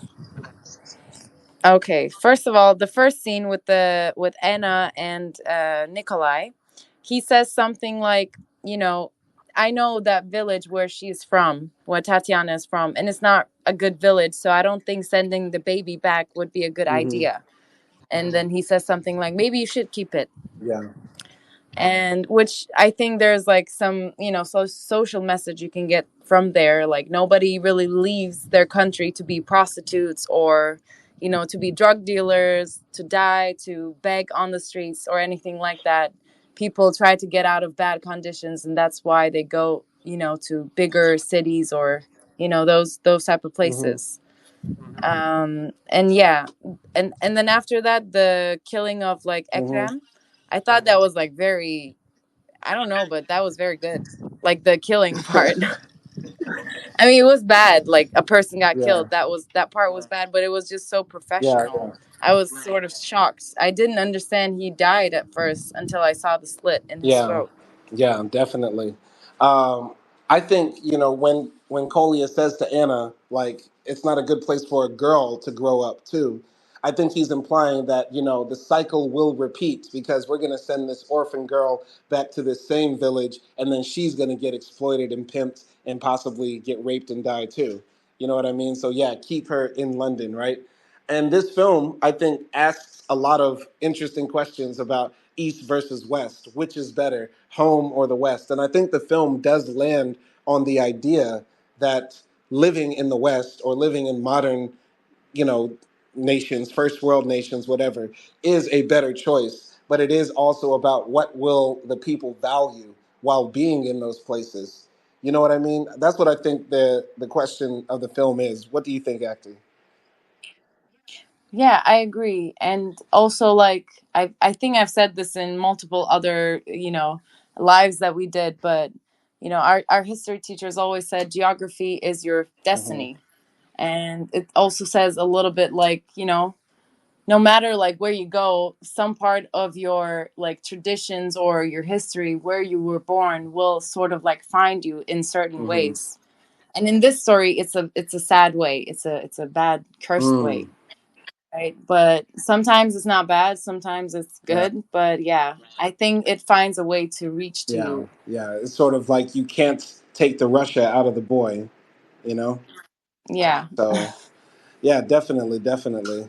So then, yeah, after that, basically, Stepan goes to like his apartment, and then Kolya follows him inside. So it's implied to the audience that maybe Kolya is going to kill Stepan, and we don't see Stepan for the rest of the movie. And then after that, uh, Semyon is at his Russian restaurant having a big birthday party for some of his customers. They're playing like traditional Russian music and singing songs and stuff like that. They're still not eating, and the only food they're bringing out are little pastries. I swear to God, I'm watching it right now. I don't see a single. I don't even see bread in sight, my bro. Like what the fuck? Not a salad, no steak, nothing. I swear, Acty, am I tripping? No, I mean, what kind of feast is that? You've seen I turkey. know, right? We eat that like as appetizers. That's crazy. But this is why you will not see a single fat Russian. I swear to God. They don't eat and they just drink. I swear to God. It's insane. Yeah. But yeah, yeah. Anyway, Semyon is like conducting this party, being the good grandpa he is to the outside world, and then he gets a call to go into the back, and Aziz is standing there, and he is like, "I they spared my life, because I told them that I would bring Kirill to them, and they are the Chechen brothers of the Russian that they killed earlier, right?" And so they're the ones who killed Ekrem, and they were going to kill Aziz, but now they want Kirill's head. And so Aziz, is talking, looking up at Semyon in the back of the restaurant, and Semyon says, these guys, do they know what my son looks like? Aziz says, no, they just came from the mountains. Okay, tell them that you will give them Kirill in 2 days, and also you will never do business with my family behind my back ever again. And Aziz is like, I swear on my life, I swear to you, Godfather. And yeah, then that's when the plan is set in motion to have somebody be the sacrificial lamb for Semyon's son Kirill to these Chechens. Later on, though, Kolya and Kirill go into the restaurant, and Kirill is saying to Kolya, like, the police came and they took that Ukrainian girl that you fucked the other day. What's that about? And Kolya is like, "Yeah, I don't know. That's crazy." And Semyon tells Kirill, go into the basement while I have a private conversation with Kolya. And then Semyon asks, "Did you take care of Stepan?" Kolya says yes, and then Semyon says, "It's time for you to be a made man. You're going to enter the Russian mafia now." So, Aki, what did you think of those two scenes? Yeah, there was also like right before they entered the restaurant, Anna comes to the front and then she sort of Oh confronts yeah. them. And she says like, I know everything. Your father raped, Tatiana. And then Kirill sort of goes off on Hmm. her, and like, I don't know if he slaps her, but yeah. Yeah. But yeah, and then like, Nikolai says something like, stop caring about this. Like, slaves give birth to Mm, slaves. Just go on with your life. And then Anna says like, just tell him that I said mm, it, and tell him that I mm, know, or something like mm, that. mm, But yeah, what I thought, first of all, I really hate Azim because he's such a snake. mm, Because he's like, he sacrificed his own, I don't know, like nephew or mm, son. And, he's like the one that's going to end up staying alive because he's such a mm. snake. And then he's like carrying, words, and he's not doing the mafia code. Yeah. I don't know, but he's still going to like survive, I feel Yeah. like. And he's also such a pussy. To some degree, to some degree. I mean, he's just trying to Yeah. survive. And once again, it still did not make sense. This is like the big plot hole of this film. Aziz is playing a dangerous game, and he got his young nephew in it, and he ends up, he gets killed, and then he doesn't show any sort of like loss or mournfulness for the loss of his family member, which makes me think No no remorse. remorse, which makes me think maybe they weren't even related. Maybe that's why Aziz saw him as disposable, right? Because maybe he could have just been a family friend, like a play cousin. You get what I'm saying? Acting. Yeah, I mean, he could have also been like from a prostitute or something, you Mm-hmm. know, like how sort of Semyon did. I'm pretty sure like Azim is capable of the same Yeah. thing. So, Yeah. So, mm, mm. Anyway, so yeah. Go ahead. and sorry about like the whole, you know, entering the business part with Nikolai. Mm-hmm. Yeah, I was definitely sensing like once again Kirill might be Mm-hmm. jealous, and then he might like act on it and do Mm-hmm. something, because like how else can you explain this, because he's doing like everything, you know, he can, sort of showing off his masculinity and his Yeah. power in front of his father as well, because when Semyon asks Kirill to get brandy Mm-hmm. from the Mm-hmm. cellar, he tells Nikolai to go and Yeah. get it, and then like he gets turned down, and he has to be the one to go Yeah. down. So yeah, there's definitely like that, you know, complex Yeah, relationship. power there is a power balance that Kirill wants to have. He always wants to be the prince right next to the king, right? But as Kolya gets elevated, that challenges Kirill's position because Kirill has no actual value or worth. His only value is his blood, actually. And that actually comes to save his life later. But yeah, Matt Villainy, you want to build on any of that? Oh, shoot. Dang. None, no notes right All now. right. But yeah, later in the spa scene. Okay. All right. So, yeah, basically, go I ahead. Go just ahead. sorry, I just want to say one thing supporting our Russian food Hmm. theory. That like I just saw the scene when Semyon and Nikolai are talking. He like there's fake fruit. Like why is there fake fruit in a kitchen? That does not make That's sense. wild. Are you talking about those little cherries? Yeah, those are fake. Wow. Like very obviously Now, it fake. could just be a movie prop, but still, it wouldn't have been that hard to go to the grocery store and get actual cherries for the film. Yeah, like why would you do that? That is so so bad. But listen, there's one more thing. Like in the cellar, when Kolya tells Kirill, like, "I'm a made man now," and then they hug and embrace and stuff like that, and they have a drink.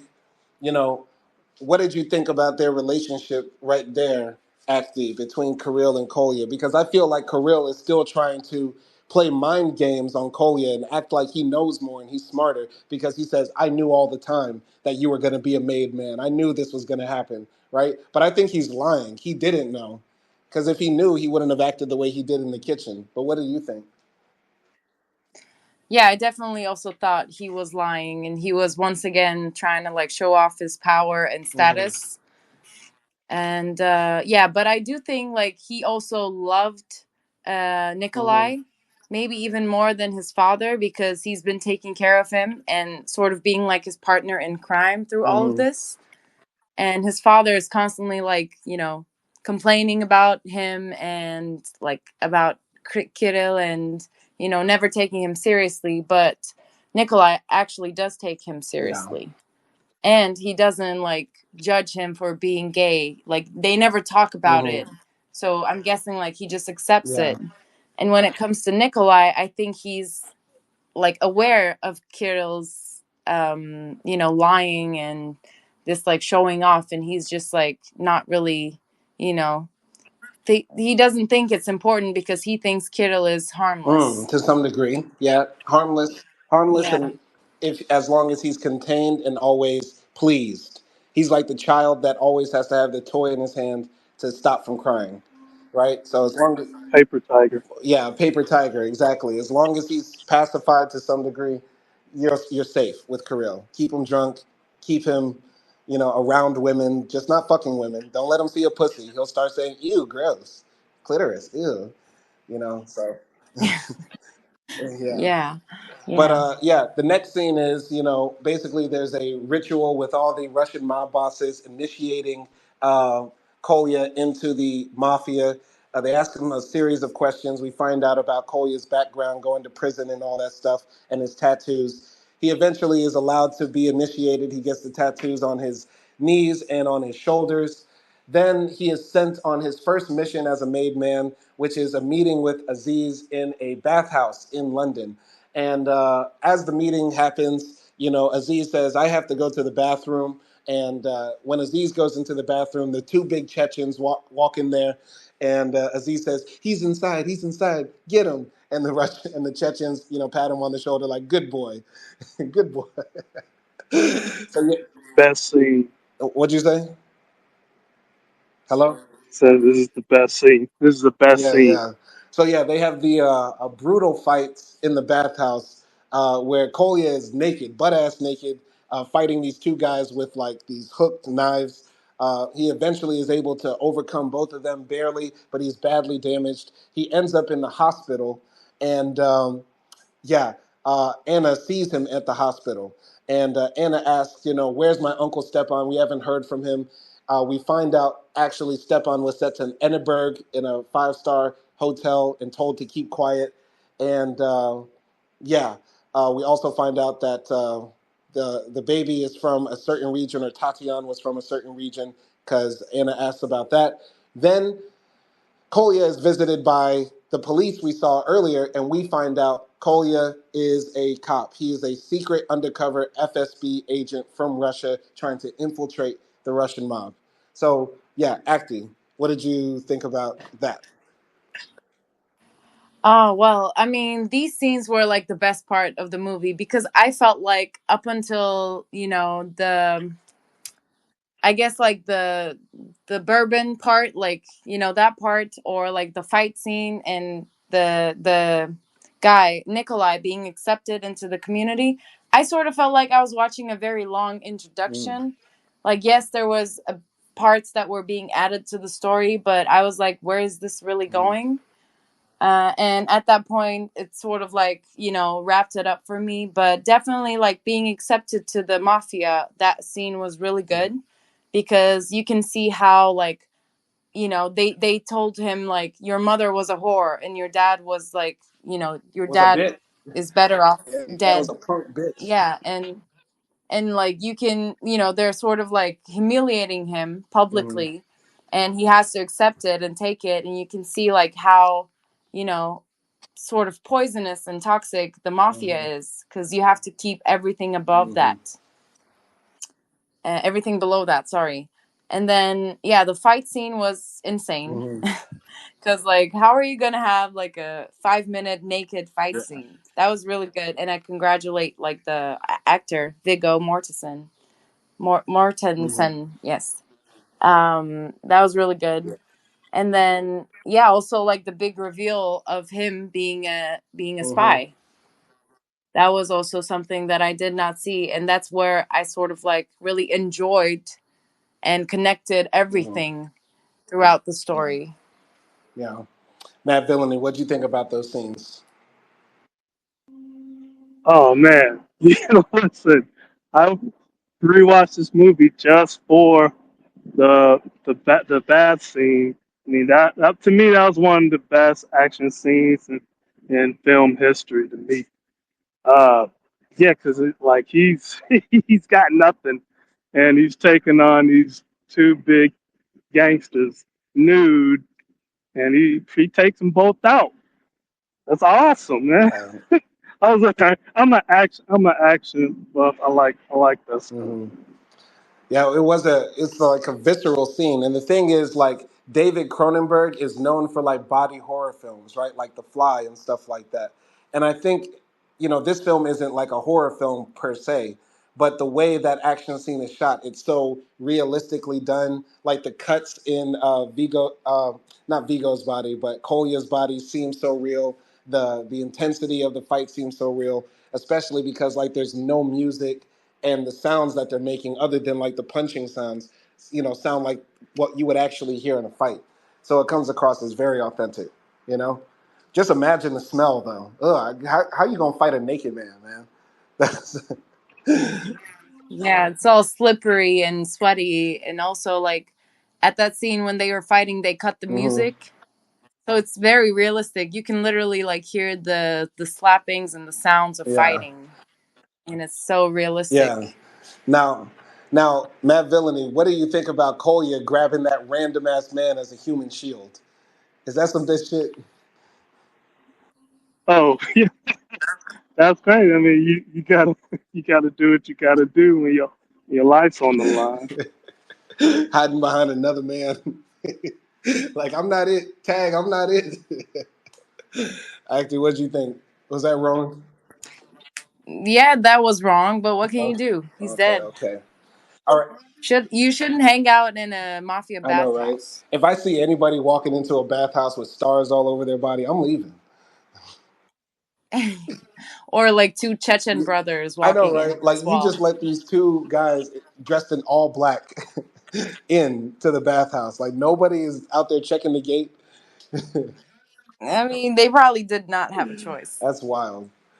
Oh man, how different would this scene be if, like, to make it more realistic, the Chechen guys had to get naked too? Wow. Yeah, I don't think we want to see three naked guys fighting each Imagine the other. hair.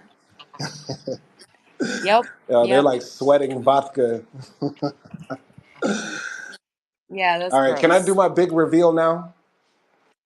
Go My ahead. big theory is that Semyon always knew that Kolya was a rat. And my theory is that it's supported by this. Number one, Kolya was way too perfect. And I feel like Semyon had enough years of experience to see that, okay, this guy is really police. He's doing everything exactly right. He doesn't get too drunk. He's never off his square.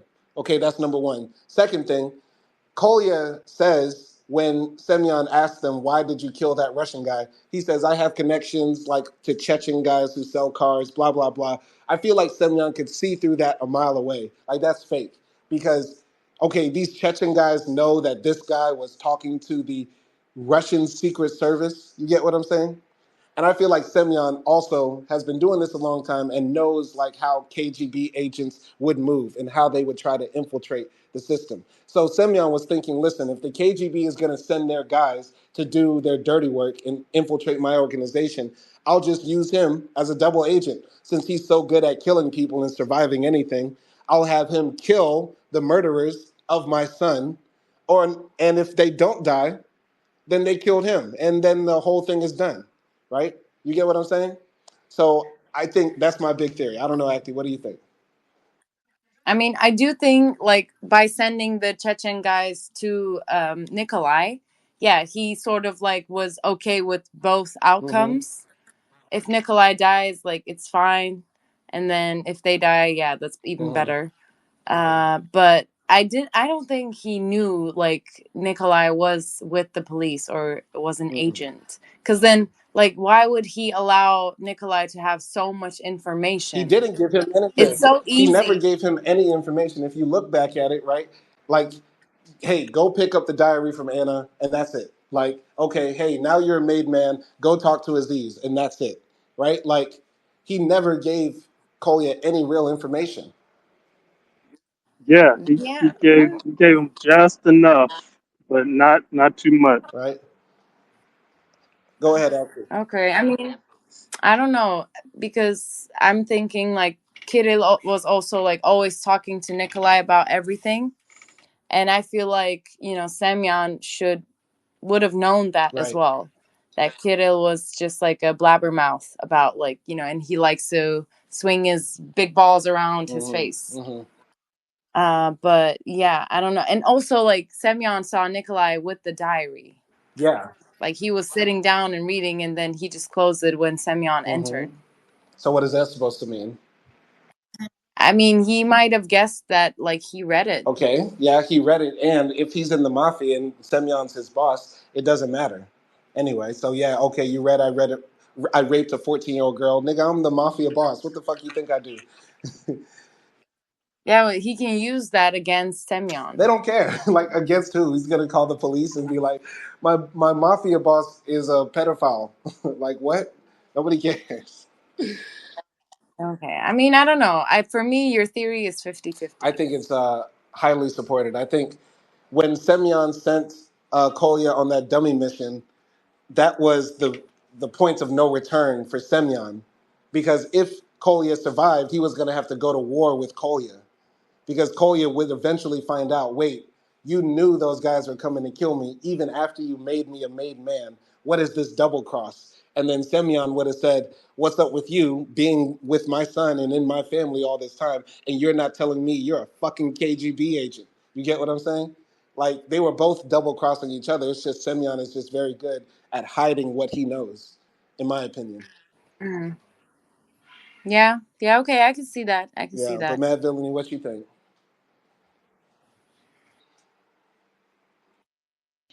Yeah. So yeah, I like that. Like I said, I think that's a sound theory right there. That Simeon knew knew Nikolai was a agent, Hmm. was a double agent. So I mean that checks out to me. Yeah, yeah. But actor, you want to pick up the story there? Yeah, so basically, Nikolai says to the police, you know, the truth, says that Semyon raped a girl and you should like prove that, take DNA and get him in jail. Like, I need you to, get Semyon out of my way. And yeah, basically they go and they take his blood, and then we see the scene where Kirill is talking to his father, and Semyon is saying like, yeah, they took my blood. The police came and they took my blood, and I think he says like, I think he's playing dumb here, and he says like, they took it for drug purposes or to poison me or something, Hmm. and they used like the same needle with whores, blacks, and queers, and he says something like that as well. Um, yeah, and then he says like, why would they want their blood? And the light bulb goes on, and yeah, so Semyon basically sends Kirill to kidnap the baby Hmm. and yeah, kill the baby so that they couldn't match the Hmm. DNA. And Anna in the hospital sees Nikolai, and then also realizes the baby is Hmm. gone, and then she blames him, but he doesn't know anything about like how the baby is gone, and then he connects the dots and guesses that Kirill is going to kill the baby, and they go to the same place where they dumped the body the first time of the guy that was Hmm. killed. And yeah, there we see Kirill sort of crying and not wanting to throw the baby into the water. And then Nikolai and Anna calms him down. He says like, we don't kill babies. It's okay. Just it's either your father or me. So you have to choose. And I guess from there, and they hug and stuff. So we understand sort of Kirill is choosing Hmm. Nikolai and not his Hmm. father. Yeah, I don't know. What did you think about So that this is part? complex for me because on one hand, Semyon literally just saved his son's life by sacrificing Kolya to the Chechens, as far as Semyon knows. Like, Kolya could be dead or Kolya could be alive, it doesn't matter. But regardless, he saved his son's life. Now he's asking a favor in return from his son. Son, please kill your sister. Your daddy made a mistake. Can you do your man a solid? So take this baby at the hospital and toss it in the river. So it's very conflicting for me because it's like we don't know exactly what Semyon says to Kirill, but he probably, all right, it could have gone like this. He said could have said, Kirill, do this. Get baby, throw in river. We never talk about this again. Or he could have said, Kirill, sit down. Remember that girl that you could not tame because I found out now that you are flaming queer and I had to tame the horse? You remember that, Kirill? Well, that girl had baby. Baby need to go in river. I know it's your sister, but do me a favor because I just saved your life and I'll tell you more about it later over vodka. So that's the two ways the conversation could have gone. If it was the second one, I could understand why Kirill went on that mission. If it's the first one, I can also understand because it's the business, right? But you get what I'm saying? Like, it's a weird dichotomy. It's a weird situation. I really wish that conversation was in the film. That's like one of my biggest problems with this film. Like, I want to know what Semyon said to Kirill, what he knew. You get what I'm saying? Yeah. Do you think Kirill actually believed that his father raped the girl? I mean, he saw He it, saw right? it. Yeah, it's So, in the diary. If yeah. Tatiana is to be believed, it's only if we believe Yeah. Tatiana at the end of the day, because we never get the confirmation of the blood test results, right? But Yeah. But I mean, I'm guessing everyone sort of believes the everybody story. believes the story. What a major twist if it turned out to be Kolya's baby. Whoa. Wow. But yeah, I mean, it's a weird situation, but I do think like yeah, he might have threatened also like Kirill to expose that he's queer and every other Russian mafia will fuck him up Hmm. as well. It's, So yeah, I mean, he might have threatened him with the family business, exposing him, anything, and Kirill might have, because it's obvious that he loves his father, but his father, he's having like a love hate relationship with his yeah. father, Now, and a very big like right, complex as right. But well. his father So has demonstrated the ultimate love for his son by, sacrificing a vor. Remember the rule that Semyon said: you don't kill a vor for no reason. You don't kill a vor for anything. But there is a reason if it's to protect your loved ones, your bloodline. You get what I'm saying? But to protect his bloodline, he has to kill another bloodline. So, Acti, I have to ask you a hard question because you've been asking me all these hard questions. Would you have sex in front of your boss for $1 million? Acti, would you kill your sister to save your mom who just saved your life? damn, I mean, if my mom is like Semyon, then no, I would not kill my sister. If my mom was a rapist and a pedo, no. So there, And probably like either way, I feel like I would save my sister because my sister is younger. she's a baby. Yeah, Yeah. it's a hard question. I think a lot of people are skipping over that. I don't. Did you think about that when you were watching the scene? Yeah. No, no. What about you, Matt Villainy? What do you think about Semyon's sort of like deal with his son and the fact that we don't know exactly what Kirill knew about the baby? Because Kirill is at the river saying, you're just a baby, you're just a baby. He never says, that's my sister. So I'm inclined to think Semyon did not tell him who that baby was, but he just had a change of heart. But whatever. Matt Villainy, what do you think? Oh yeah, that makes sense. Like it's like I don't. He didn't tell. Simeon didn't tell Kirill that that's his sister, but also he hesitated to do to kill the Hmm. baby because it was a baby. Yeah. Yeah. But in that situation, right? Imagine you're Semyon. You just sacrificed one of your top generals or your newest recruit who's so great to save your son. And now you're asking your son to do the unthinkable. And your son doesn't do it. And now, I don't know, would you feel betrayed by your son? Or would you be like, you know what? Maybe I did step over the line. Maybe I was tripping. I mean, if I'm Simeon, I mean, man. So I mean, kill her. I mean, so he's having the baby. The baby's evidence, right? Hmm. So yeah, that's a tough one because I don't want to be out here killing no babies. But if I'm a cold-hearted gangster, then everybody's collateral Yeah. damage.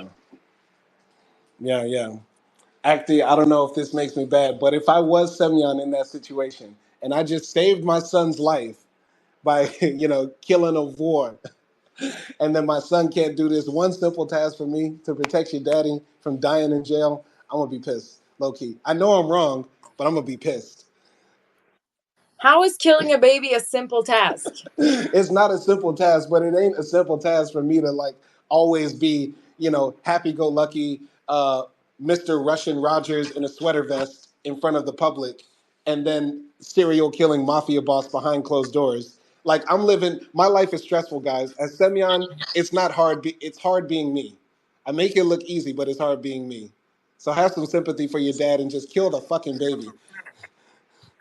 I mean, this is what I would do if I was Semyon. But if I was like fully Semyon, with his mindset, I would like if my son came back to me saying like, "Daddy, I couldn't kill the Yeah, baby," and then I would like take the skin off of his yeah, tattoos, like skin mhm, him in the tattoo parts, and then kick him out and tell him to like change his name and not ever come yeah. back.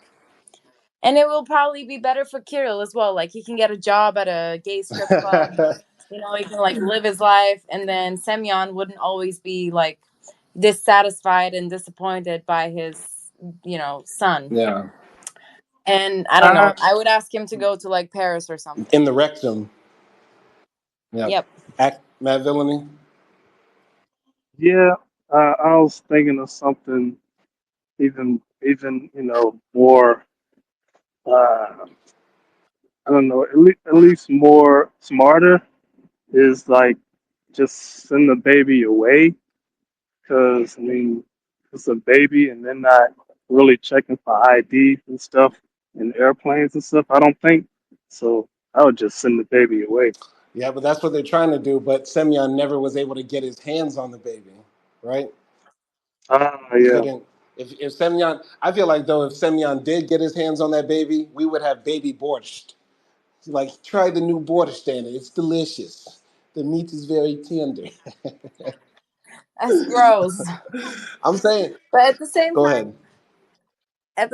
I'm thinking like, why did Semyon send Kirill to do that job? Because Semyon can't get in there because he has a birthday party. He has to feed these people their pastries. Damn it, they're Yeah, hungry. I mean, doesn't he have someone else to like do his dirty work? He could have sent like Aslim. Actually, low key, this is the smallest mafia I've ever seen. Like, even when you think about The Godfather, like The Godfather had like Sonny, you had Michael, then you had Fredo. You know what I mean? Like, what type of mob boss only got one son? Like, you can't even really hang your hat and call yourself a mafia boss unless you at least got 5 kids. I mean, he got rid of all the other Ain't babies. that the truth? Think about that. Think of what type of mafia only got one son, and he's a drunkard at that, and he's gay. Well, you got to try again. And all right, big theory coming. Big theory coming. Semyon knew all along Kirill was gay. That's why he tried to have another baby.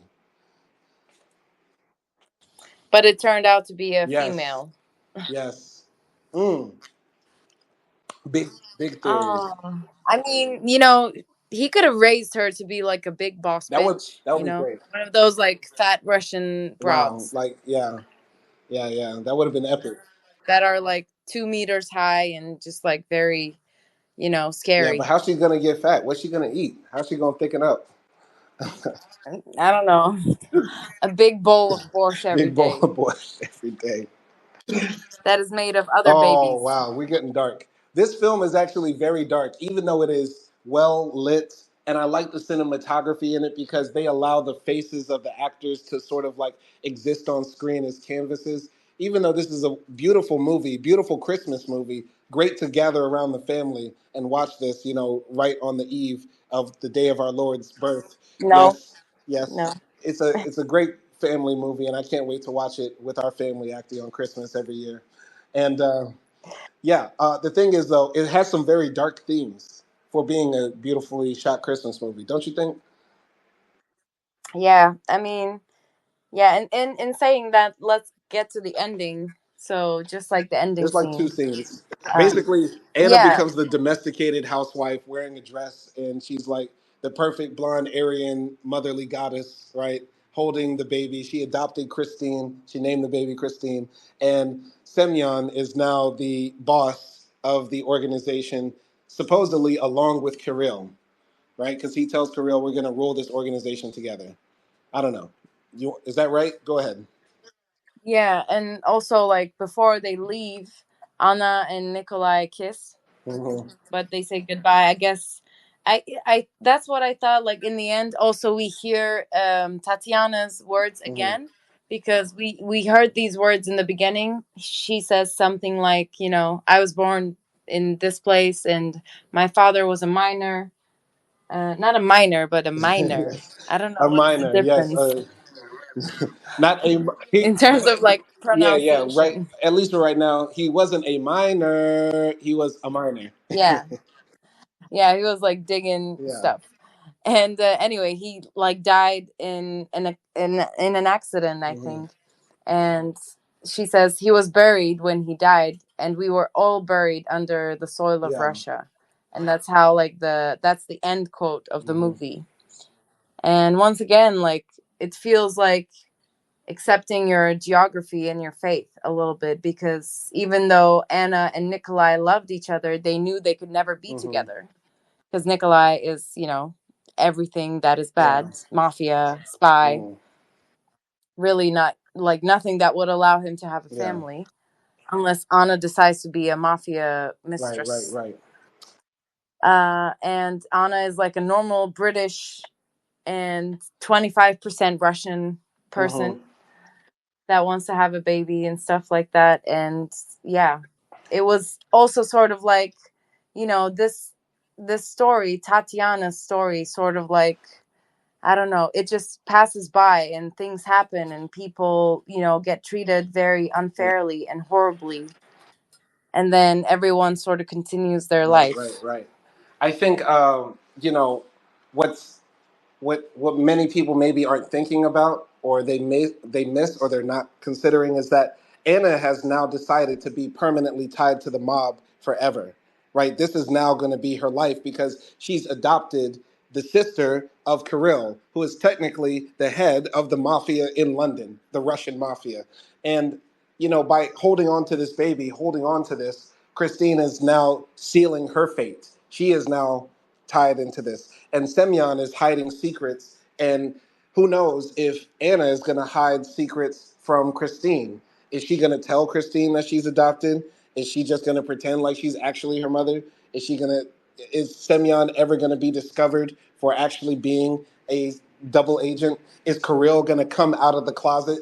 Like, there's so many big questions that are left unanswered. But I think this goes to show like the continuation of being buried under Russia. Like, you're buried under this culture that you can't escape from, even if you're trying to do the right thing and be a normal person. It's all encompassing.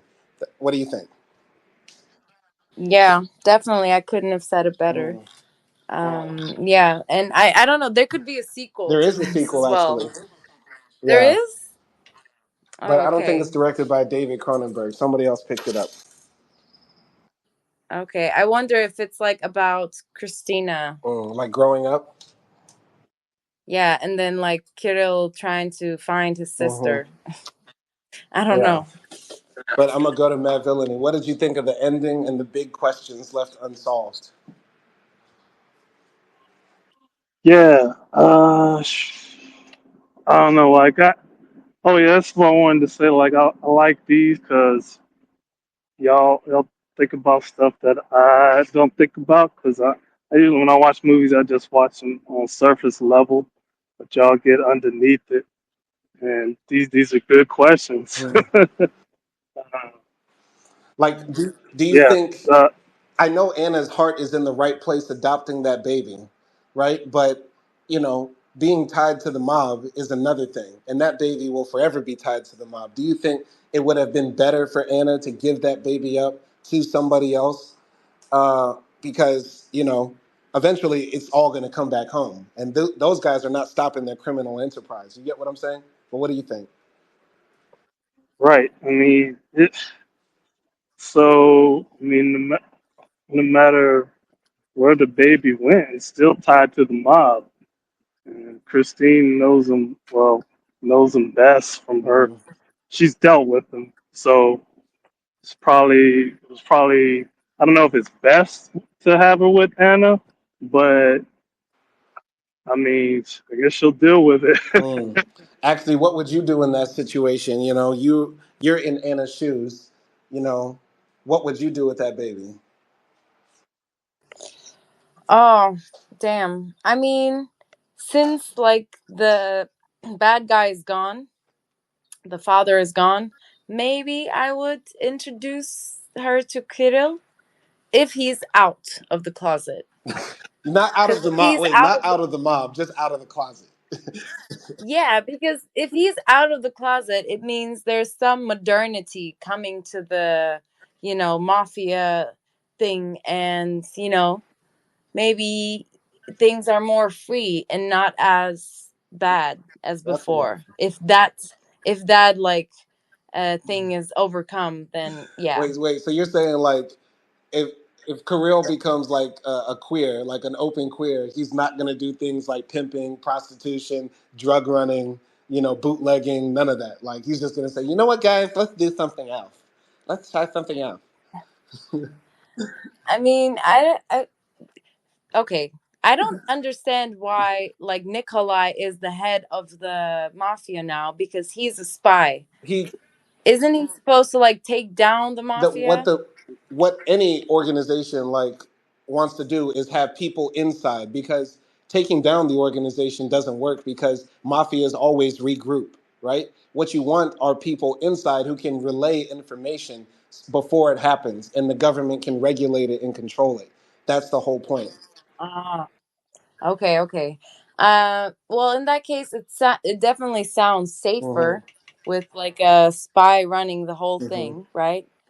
And also counting in the affection Nikolai has for Anna, I feel like I would introduce it, but I would be like, keep her distance.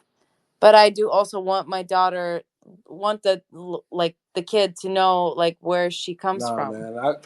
because Anna is not like authentically Russian. Okay.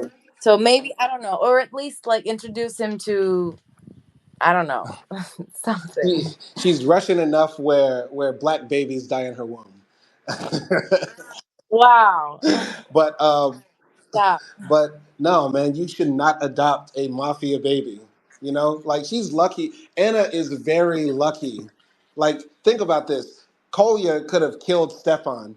She could have been stamped out instantly. Semyon could have snapped his fingers and had Anna's whole bloodline wiped off the map. You get what I'm saying?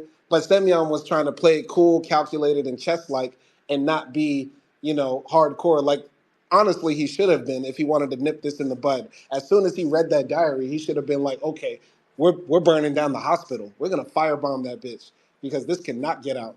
This is gonna mess up everything. Yeah, but what's the fault of the kid? Like the baby doesn't even know how she was like received into I the world. And on top of it, like she already has like, doesn't have a mom, and her mom was 14 and she got raped and all those things. Like it's already bad for the baby, so It is yeah. bad for the baby, but does Anna's mother deserve to like permanently look over her shoulders because her adopted granddaughter is actually descendant of Russian mafia royalty? Like, I don't think Nikolai is gonna do anything. Come on. He didn't do anything with Semyon giving him orders, so why would he do it when he is the boss? I think um, I think Or maybe I no, don't get no, how no, no. mafia It's not works. about Kolya. Like Nikolai is not a threat to that baby. The threat is Semyon. Semyon will have a permanent target on that baby's back, right? And He's in jail. we don't know if he's in jail, but we can presume he is. Yes. Okay. He'll have a permanent target on that baby's back.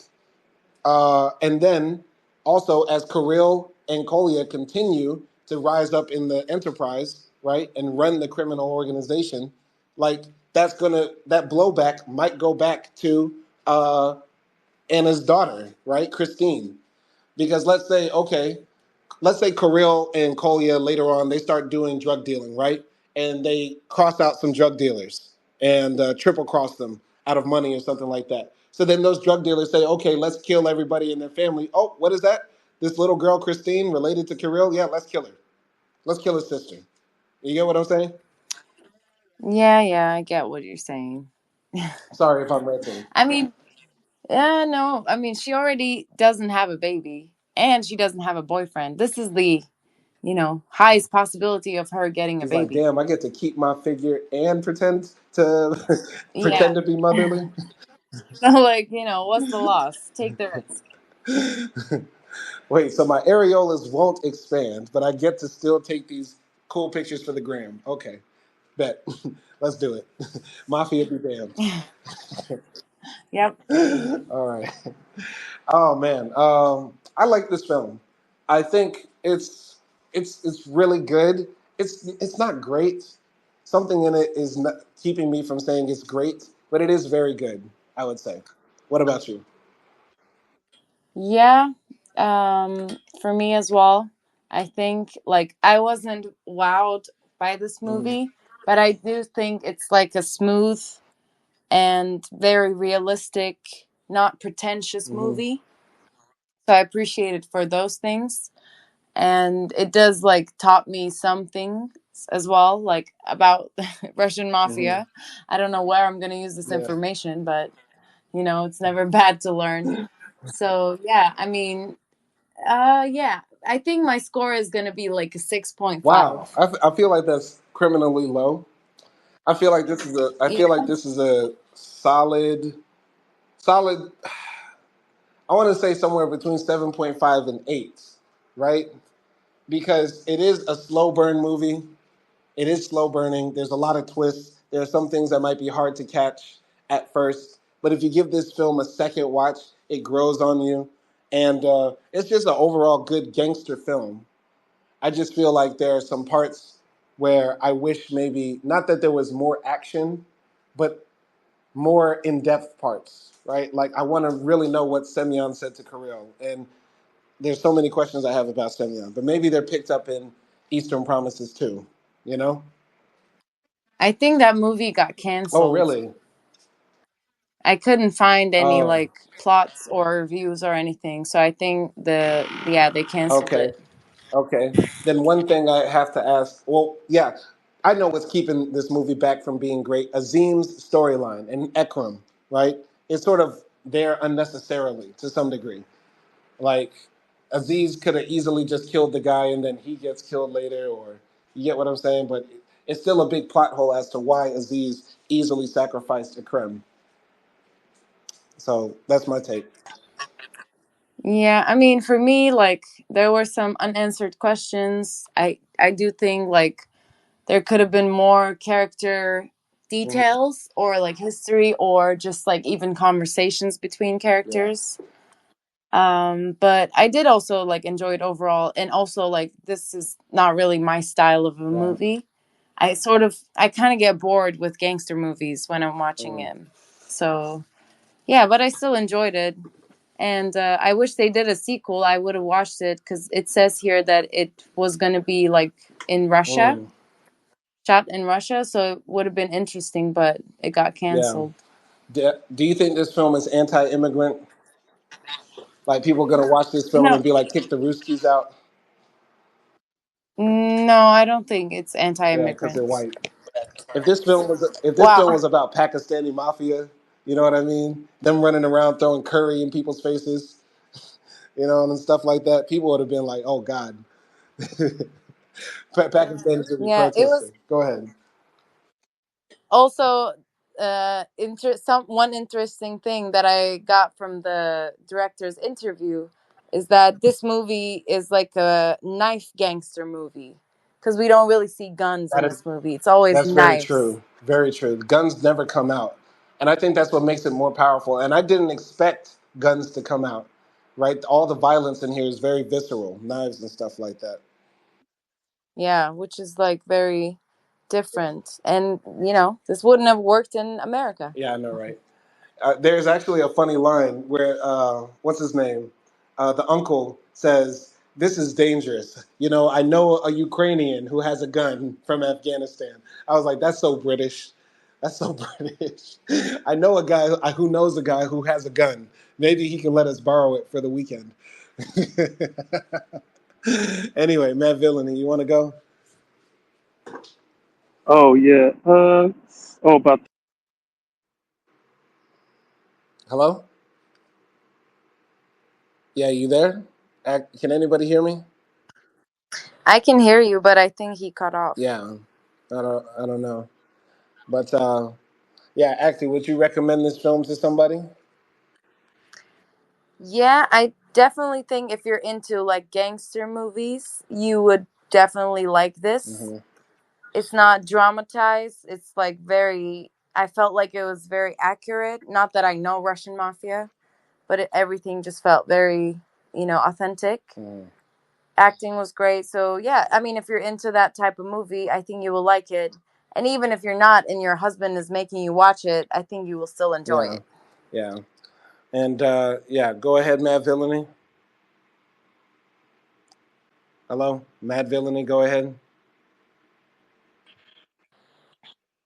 Okay, his microphone isn't working. So, Hello. yeah, go ahead.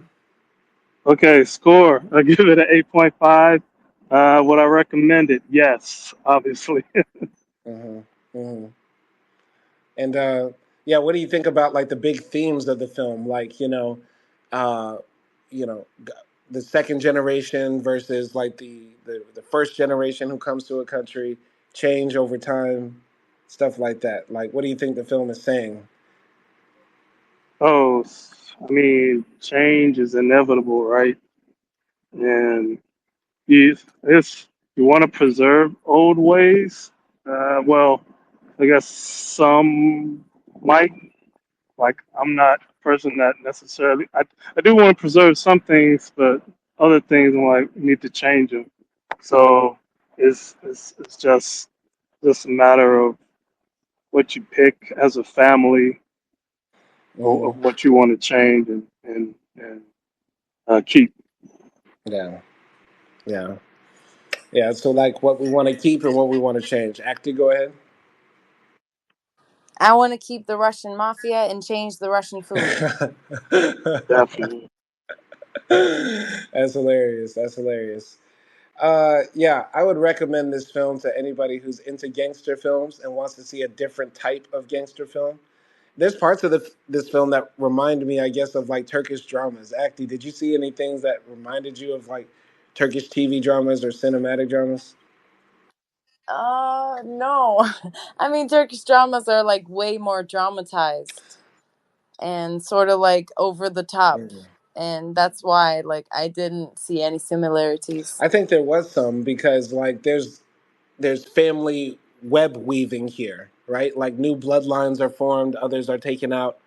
Um, new dynamics in families, and I feel like a lot of Turkish dramas relate to family drama.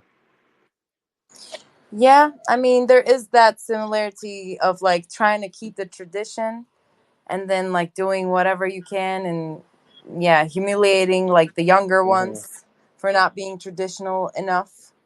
Yeah, Homophobia, those sort of things, yeah, those are similar. yeah. But yeah. And also, by the way, Hmm. it's always funny to hear like people act as Hmm. Turkish but they don't know Turkish, so they speak Turkish in the movies with an Okay, accent. did you hear that? Yeah, I don't think they were actually Turkish, or if they were, like they don't know Turkish that Yeah, well. yeah, Maybe they're like they grew up in this in the yeah. UK. Okay, okay. All right. Well, this has been a very interesting review. I enjoyed this film. It was very cool to chop it up with both of you. Thank you to everybody who's been watching and listening to these recordings on the YouTube channel and continue to send suggestions our way. We got a bunch of films that I have on the list that I want to cover. Thank you to everybody who's still supporting all of our older work. And y'all be easy out there. Peace. Peace.